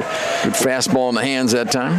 Wabash Valley's left 8 base runners on base in this game. There's 3 on right now. You cannot leave all 3 of them out there. Slate trying to put away Bonamalo. Maintain this lead for Lincoln Trail. A 6'3" right-hander. Fires home the 2-2 pitch. This one hitting the right field. Going back on it is Frostman, and he makes the catch. That one hit well by Bonamalo, but Fraseman in right field able to put it away. 3 more stranded for Wabash Valley. Lincoln Trail still leads 9-3 heading to the top of the 9th.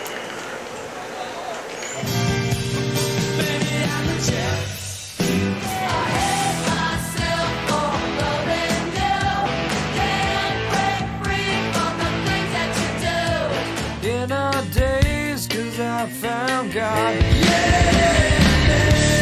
Don't wanna be an American idiot. Fever, 'cause I'm breaking. The shop at 1418 is located at Wabash General Hospital's main lobby. It is open Monday through Friday from 10 a.m. to 2 p.m. The shop offers a nice selection of gifts for everyone, including children's books, snacks, cards, toys, apparel, and other reasonably priced items. The profits from the shop at 1418 are used to purchase medical equipment and other needed items for Wabash General Hospital. For more information, visit wabashgeneral.com or visit our Facebook page, The Shop at 1418. You already know that the First National Bank is your real community bank, but have you met our people? It's the people inside that make us a community bank. We live here, we work here, we're your neighbors and your friends. When you bank with us, your money is reinvested in your community. At the First National Bank, our customers are more than an account number. People are the reason for this community. We're your hometown bank, serving the area since 1906. We are the First National Bank, where our people make the difference. Come see us today. Equal housing lender, member FDIC.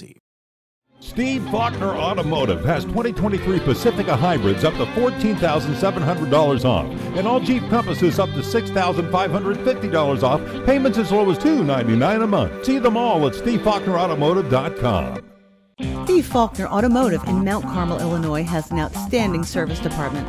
With free pickup and delivery, we'll make sure your vehicle runs perfectly at an affordable price. Come see us today or view our service specials at SteveFaulknerAutomotive.com.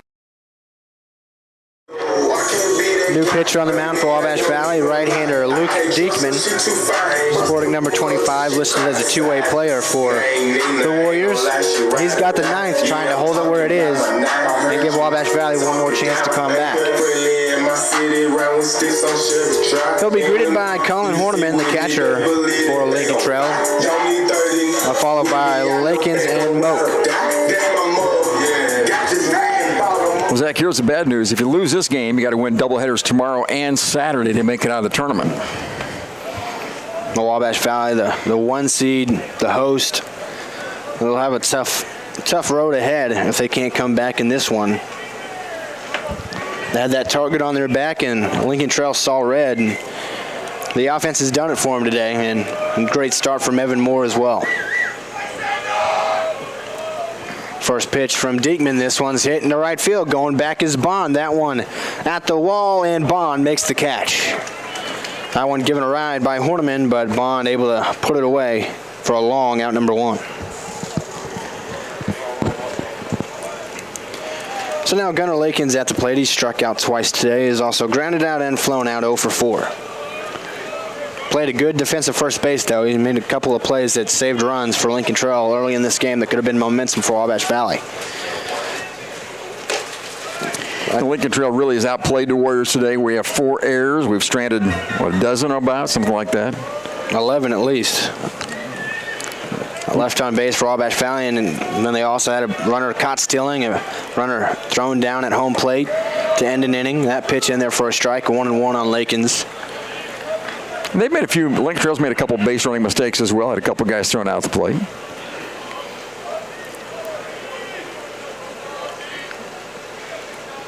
One pitch from Diegman, a breaking ball on a beauty, and doesn't get the call. 2-1.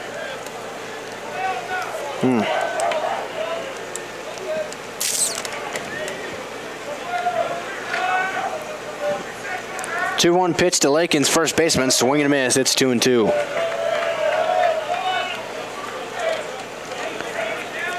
Patrick Graham is the new shortstop for the Warriors. Stayed in the game after pinch hitting for Cole Proctor. Diekman comes set, closed. Now fires home, slings it across, that one fouled straight back. I thought I had that one for a second. Diekman's motion from the stretch kind of reminds me of Jason Mott back in the day, where he starts off closed up and then raises that front leg and just kind of slings it across his body with the right arm. 2-2 pitch, breaking ball. This one's hitting the right field. Bond going back into his right. That one's going to get down just fair at the wall. And Lakins, who was 0 for 4, now has himself a double. That one hit far into right field. And that one maybe 5 inches fair, just barely to the left of the line for a 1-out double. I watched off the bat. I assumed it was going to be foul. Able to keep it fair somehow. Now here comes Curtis Moak, who has a double also in this game. He's also reached on a walk and has struck out twice. Both times he struck out was looking. Sports number 7, a right-handed hitter, has a runner at second base, 1 out. Diekman checks on the runner at second, now fires home. This one hit high and deep into left field. LeGrande going back at the wall, leaps up, and it's gone. Another home run for Lincoln Trail. They add to their lead. It's 11-3. That home run by the number 8 hitter in the lineup. His second extra base hit today. Had a double back in the second and a home run here.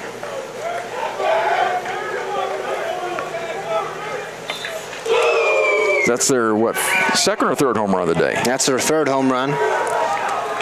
Had one from Osting, one from Fraseman, and now one from Curtis Moak. So now Maxwell Lane, the center fielder, steps up to the plate with 1 down here in the top of the 9th. Breaking ball misses low that time for ball 1. And the Warriors are down 11-3. I was pretty sure that one was gone off the bat. LeGrande made an effort near the wall trying to leap up and bring it back. That pitch misses low as well. It's 2-0. Wabash Valley undoubtedly stunned here. I don't think they were expecting this. No offense to Lincoln Trail, it came into this game well under 500 on the season. They've exploded today. This one hit hard in the left field. LeGrande ranging to his right makes the catch. There's out number 2 of the inning on a hard line drive out from Maxwell Lane. And now back to the top of the lineup with Kevin Hilton. Hit a hard line drive his last time up for an out to Crew Bond in right field.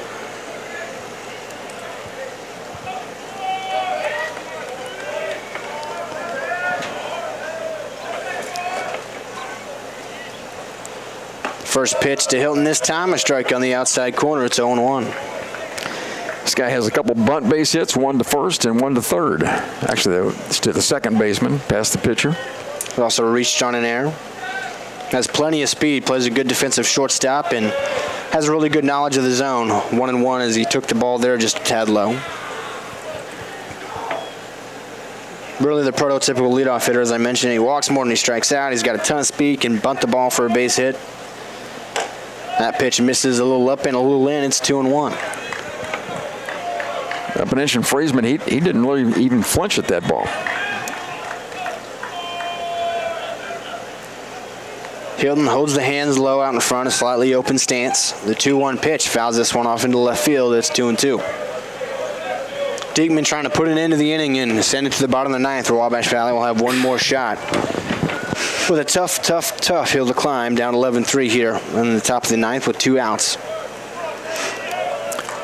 8 seed Lincoln Trail has stunned them here at their home field today. 2-2 pitch, breaking ball, stays up and in. It's 3 balls, 2 strikes. Full count with Frazeman, who hit a home run to right field his last time up, is on deck.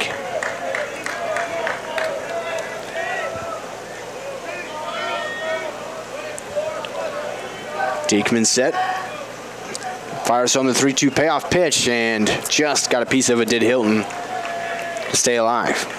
Fastball was up and just, like you said, just tipped it a little bit and off the glove of Malzone. Hilton trying to extend the inning. Diekman trying to put an end to this top half.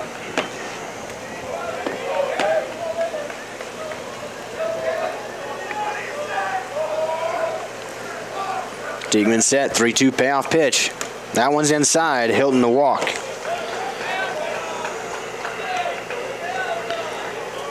Have you got 8 runs left in you for the bottom of the 9th? Well, I do. Okay, well, good. I just didn't know if you're up to it or not.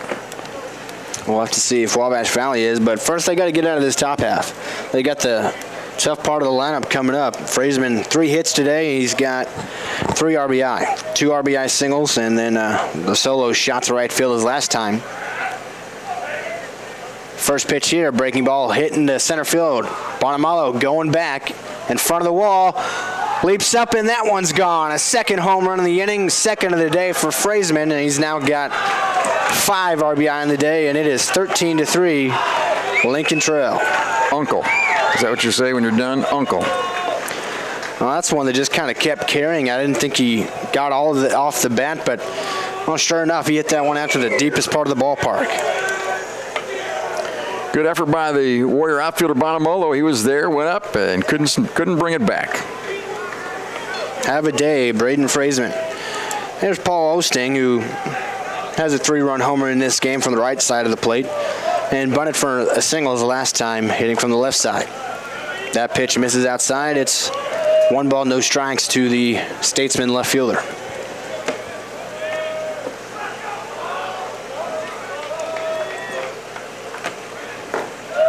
That pitch low, 2-0.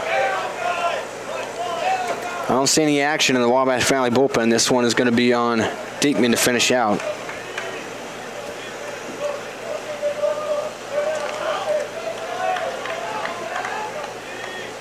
.2-0 pitch. That one up high, 3-0.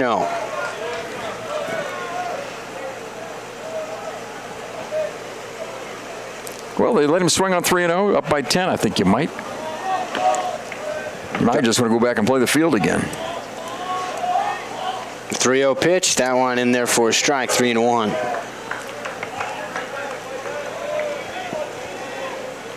Warriors gave up 2 in the first inning. Answer with 2 in the bottom of the first. Big 5th inning. They got 4 runs that inning. Osting works a walk here. They scored 4 in that 5th, added 2 more in the 6th, and then 1 in the 8th, and they've already added 4 here in the 9th. And there's 2 outs, but Osting has worked a walk. He's at first base, and it's A.J. Oden at the plate. He's singled, doubled, and walked in this game. Cleanup hitter and third baseman. First pitch in there for a strike.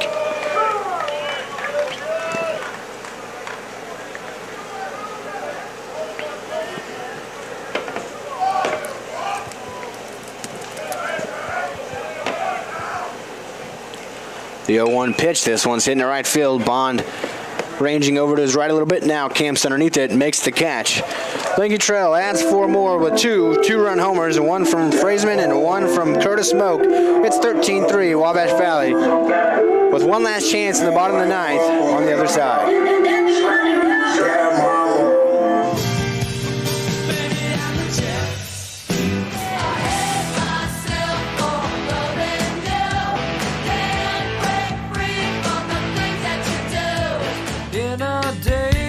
I found God. Don't wanna be an American idiot. Fever, 'cause I'm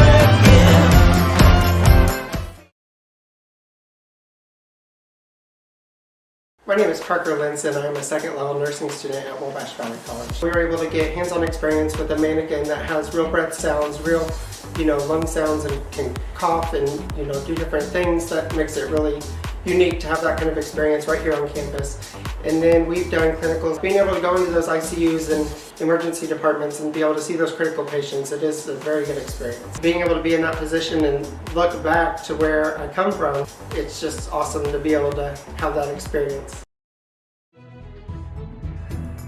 You need to be mindful that when you're out, maybe doing a little tree pruning or shaping, or kids climbing in the tree, building tree houses, whatever, look up, make sure there's no power lines in or near the area. And even after the storm or after a wind event or something like that, where a limb may be falling down or hanging in the tree, make sure to look and there's no utility lines near that. And if there is, call us. We'll come take care of it. We'll get that down. We'll get things cleared up.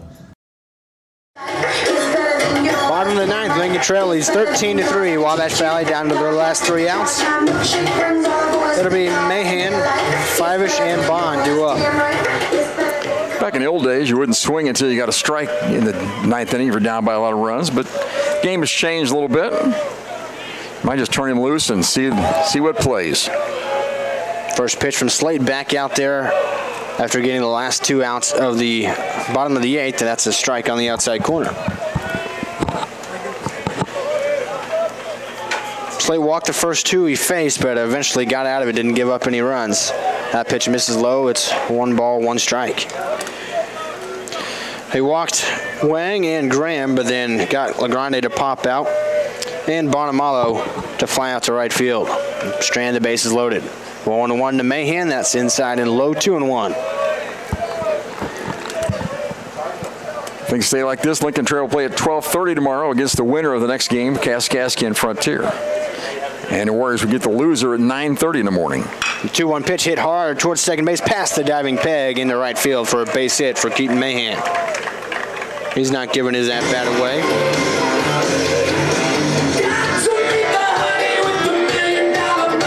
So now Dalton Fivish at the plate, who has really seen the ball really well. I mean, he had a home run in the first, a hard line drive out in the third to first base, a hard line drive out into center field, and then he walks his last time up. So he's been seeing the ball well. He's been hitting it hard, just right at people, other than his home run that was hit behind the right field fence.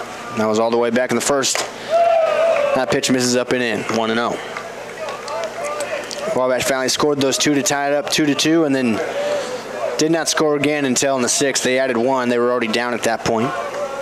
That's where we are at, 13-3. The 1-0 and their first strike, 1-1 on Dalton Fivish. 13 sounds like a lot, doesn't it? Oh, that's because it is for baseball. It is a bunch.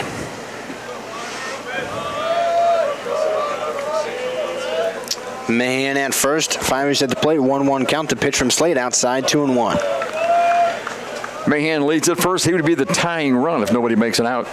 And he comes up to bat again. Keep thinking. Well, that puts it into perspective, doesn't it? It does. You got to get a lot of base hits. 2-1 to Fivish. Swing and a miss. Took something off that time. Slate did. That was a nice straight change that time. Had Fivish out in front. Was geared up for a fastball. Even count now, 2-2. Bottom of the 9th inning, nobody out yet. Mahan at first, the 2-2 pitch. Breaking ball turned on and fouled down the first base line. Fivish couldn't quite wait on that breaking ball and keep it fair. Left-handed swinging power hitter for Wabash Valley.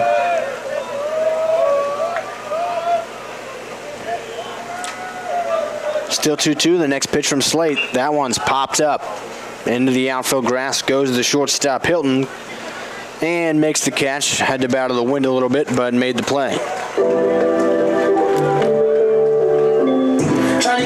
Fivish pops out. Now it's Crew Bond coming to the plate. Last time up, hit the ball really hard, but right at second base. That was another one that left a couple of runners on base for Wabash Valley. Had 2 on in scoring position with 2 outs, and he hit a line drive, but a leaping play by Peg at second took away some runs. Breaking ball is left up and in, 1-0 on Bond. And give credit to the Lincoln Trail defense. Wabash Valley's had 4 errors in this game. At least 2 of them have cost them runs. Lincoln Trail's played some really good defense and taken runs away from Wabash Valley. That breaking ball finds the zone, almost the same spot, but a little bit more into the zone that time, a little bit lower. I think both of them would have been over the plate. First one was left up high. That one found the zone. 1-1. Another breaking ball. That one in the dirt. Skips away momentarily from Horniman, but not enough for Mahan to advance. Well, the truth is Lincoln Trail has outplayed the Warriors today. And their pitcher, starting pitcher Evan Moore, was part of that. He did a very nice job. He ran into some trouble, but he pitched around it, walked the tightrope more times than not. Wabash Valley wasn't able to do that. That's the difference. 3-1 now. That one misses outside. Lincoln Trail's cashed in on their opportunities. Wabash Valley hasn't. That's really as simple as it is, if you want to break it down. 3-1 pitch. That one's up high. Bond works a walk. 6th walk of the day issued to the Warriors. You have 6 walks. You're not supposed to only have 3 runs. 6 walks, 3 hit by pitch. That's 9 free base runners, 1 an inning. Bruce Jellison at the plate. He's been on base 3 times, 2 singles and a hit by pitch. All that was against the starter, Evan Moore. This will be the first time he's facing Bruce Jellison, or excuse me, he is Bruce Jellison. It's the first time he's facing Hayden Slate. That pitch through the legs of the catcher into the backstop, so moving up into scoring position are each Mahan and Bond. It was in the dirt, and that one right between the legs of Horniman all the way to the backstop. And it's 1-0 on the Warrior third baseman, Bruce Jellison. You know, you get 3 outs every inning, so don't quit till they're all done.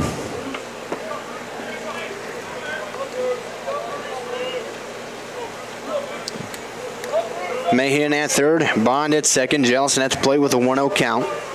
Trying to keep it going for Wabash Valley and try to mount an unlikely comeback.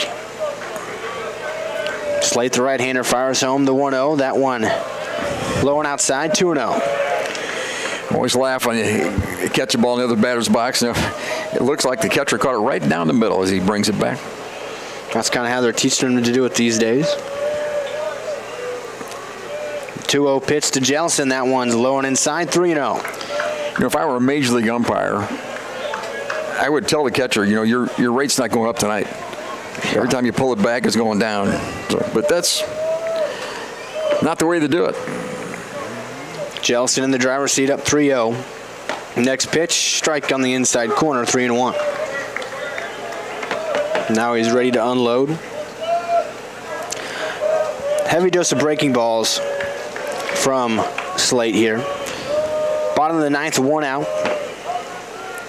Next pitch is up high. Jellison works the walk, back-to-back walks for Wabash Valley, and the bases are loaded. Trailing 13-3, bases loaded with 1 out here in the bottom of the 9th. It's A.J. Malzone coming to the plate. 3 hits today. He's also popped out to second base. Nobody warming for Lincoln Trail. This one is going to be left up to Hayden Slade. And he's got a 10-run lead. I think he'll probably be okay, but Wabash Valley trying to put some pressure on him with the bases loaded and 1 out. That pitch in there for a strike. So they have a framing rate depending on what the marginal pitch is called by the umpire, and they give the catchers credit for that. Do the umpires get credit for calling balls and strikes too? Well, sometimes. Are they monitoring that very closely? Well, they do, in the major leagues at least. The 0-1 pitch. That one, called a strike 0-2. That one, frankly, off the plate, but in this situation, I understand the call. Close enough. It was a straight change, I think, that time. 0-2 on Malzone with the bases loaded, 1 out. That pitch up high, 1 ball, 2 strikes. Bottom of the 9th inning here, Wabash Valley down to the last couple of outs. Trailing 13-3 against Lincoln Trail. Don't quit, let's make some noise here. Set the tone for tomorrow, if nothing else. 1-2 pitch to Malzone from Slate. Breaking ball, ring him up. Hasn't called that pitch all day long. Several pitchers on both sides been throwing breaking balls at the top of the zone. None of them got the call, but he did right there.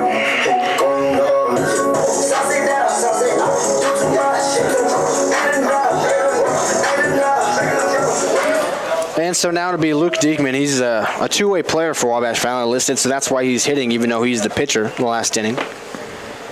First pitch here pops up right side and out of play. So he gets to hit for himself. He gave up 4 runs in the top half of the ninth, gave up a couple of 2-run homers. One to Curtis Moak, the DH. One to the right fielder, Braden Faisman, who has 2 home runs today, 5 RBI total for Lincoln Trail. 0-1 pitch to Diekman, breaking ball inside 1-1. Diekman, right-handed pitcher and hitter here. Young man's from Evansville, Indiana.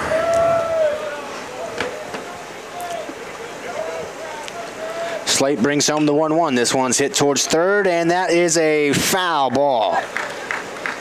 Diving attempt over at third by Oden. Coach Biddle, he said it was fair, and the umpire disagreed. My guess is the umpire was on that one. Lincoln Trail leads 13-3. Wabash Valley with the bases loaded. Bottom of the ninth inning, 2 outs. 2-2 count. The pitch, breaking ball. Left up high, 3 balls, 2 strikes. Pretty tough take on 2 strikes with 2 outs in the ninth. Considering Malzone just got rung up on that pitch. So it'll be a full count.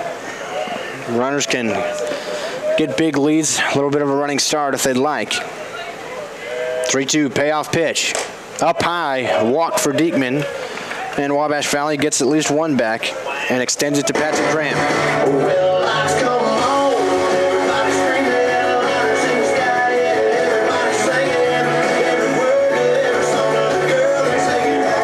So now Patrick Graham at the plate.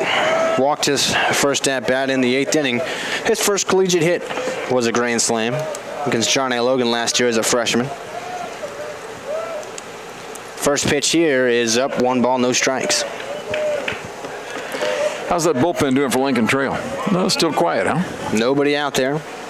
Everybody watching on from the dugout. I don't blame him. I'd like to have this guy, if I were them, I'd like to have him finish the game out. Next pitch to Graham. High strike call, 1-1. 13-4 game. I think the umpire's ready to see Frontier and Kaskaskia do battle. Game a little more than 3 hours old. 1-1 pitch is in the dirt. It's 2 balls, 1 strike. Bottom of the 9th inning, 2 outs, bases loaded for Wabash Valley. Trying to extend this game as long as they can. Top of the lineup's due up next with LaGrande. It's a 2-1 count on the hitter, Patrick Graham. Slate trying to finish it out for Lincoln Trail. 2-1 pitch. Way inside, called strike 2. Up to Patrick Graham now to put it in play. Well, he's going to have to swing. 2-2 count, 2 outs, bases loaded. The pitch from Slate to Graham, breaking ball up and in. Another full count, 3-2. Diekman was in this situation and walked to extend it to Graham. Graham trying to extend it to LaGrande on deck. Slate trying to finish it out. Lincoln Trail's leaving it to him. Nobody even thinking about warming up. They got a 13-4 lead. 3-2 payoff pitch. That one's in the dirt. Graham works a walk. Another score. That's 13-5. So Patrick comes in and gets 2 walks for the day and an RBI on that one. So back to the top of the lineup with John LaGrande, and now the Lincoln Trail coach up to talk things over with his pitcher Hayden Slate. Once again, nobody's warming up. His question is, you think you could throw some strikes? Because we have like a, what was it, 8-run lead. Maybe you could throw a strike here. Just put it in there. If that's a grand slam, you're up by 4, and then maybe somebody gets loose in the bullpen. And really, you got to be frustrated if you're up by 10 runs when the inning starts and you walk a couple runs home. LaGrande at the plate after this mound visit. He's walked in the first, popped out in the second to short. Had a bunt hit in the 5th and then was caught stealing. He flew out to center field in the 7th on a shallow fly ball and then popped out to short again in the 8th. And that was with the bases loaded. Here he is with the bases loaded, 2 outs. LaGrande steps up, left-handed sophomore for Wabash Valley. Outfielder from the Bronx. Has that unique open stance with the bat on the shoulder, low hands. slightly choked up on the bat. Slate fires home the first pitch. LeGrande takes it for a low strike. Very well said. Well, I try to stay unbiased, but I mean, some of these pitches. But I also understand in the umpire situation in this game. This one turned on and fouled down the left field or right field Ryan Leather, so it's 0-2. LeGrande down to his last strike. With the bases loaded, 2 outs, bottom of the 9th inning, Wabash Valley walked home a couple of runs, but still, Big Hill. That pitch outside, 1 ball, 2 strikes. Tired of that rock and tired of that hill. I heard that on the radio. Slate set the tall righty with the 1-2 pitch. This one hits towards first, scoops up on a diving play, but no play at first base. So Wabash Valley continues to push it down the road. It's now 13-6. Infield hit for LeGrande and an RBI. So now Richie Bonamalo comes up. He's the 9th hitter to hit for Wabash Valley.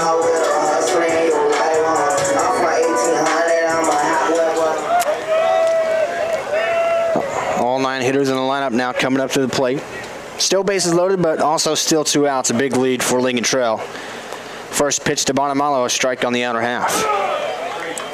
That was a nice play by Lakins over at first base, diving, but the pitcher, Slate, did not cover in time. LeGrande, a speedy runner. Yeah, Lakins has done a very nice job defensively at first base. Also has a double in this game.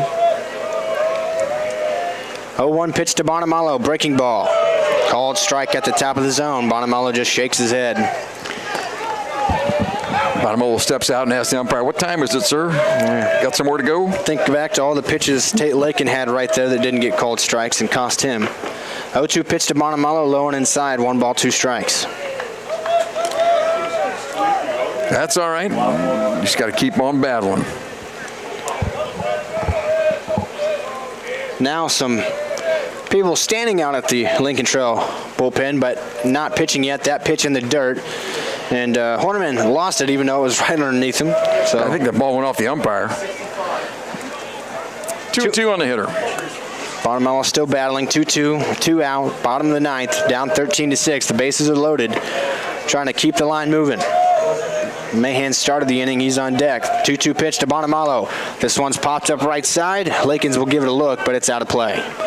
Kaskaskia and Frontier play next, and they should have been playing already. That's what they're thinking. We've been out here a long time watching this. Warriors won't quit here in the 9th.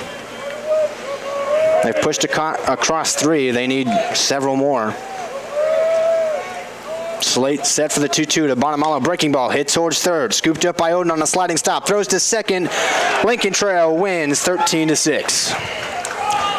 Smart play by Odin to go to the shorter throw to second base. He probably wouldn't have gotten Bonamalo. And Lincoln Trail stuns Wabash Valley at home in the opening round of the Region 24 tournament. Evan Moore, fantastic start, won 7 1/3, gave up 3 runs, and the offense was strong for Lincoln Trail. Multiple home runs on the day. I think they finished at 4. I believe you're right, 4 home runs. 2 from Braden Fraseman. He had an RBI single in the first, an RBI single in the 5th, a solo homer in the 8th, and a 2-run shot in the 9th. Braden Fraseman, well, it's a tough call between him and the starter, Evan Moore, for player of the game. They were both fantastic for Lincoln Trail. Yeah, I would give it to Evan Moore myself. He went 8 1/3, I believe, and did very well, or 7 1/3.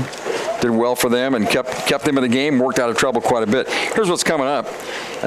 Frontier and Kaskaskia, that's a 4-5 seed game, will play next. It'll be played here, I would think, around 4 o'clock on the start. We'll have that for you as well. And then tomorrow morning at 9:30 in the morning, Wabash Valley will take on the loser of Kaskaskia and Frontier. Lincoln Trail will await the winner of that game. They'll play at 12:30, and if the Warriors win that first game, whoever wins that first game tomorrow will also play another game tomorrow at 3:30. So for the Warriors to win it by falling to the losers bracket, they have to win doubleheaders tomorrow and Saturday. Big road to climb right now.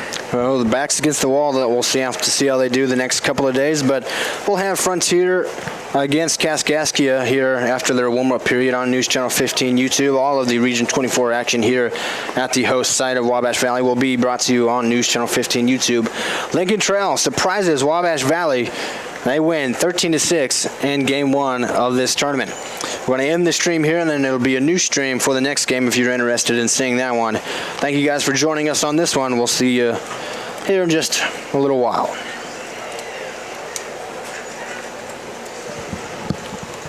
Well, that was... Yeah.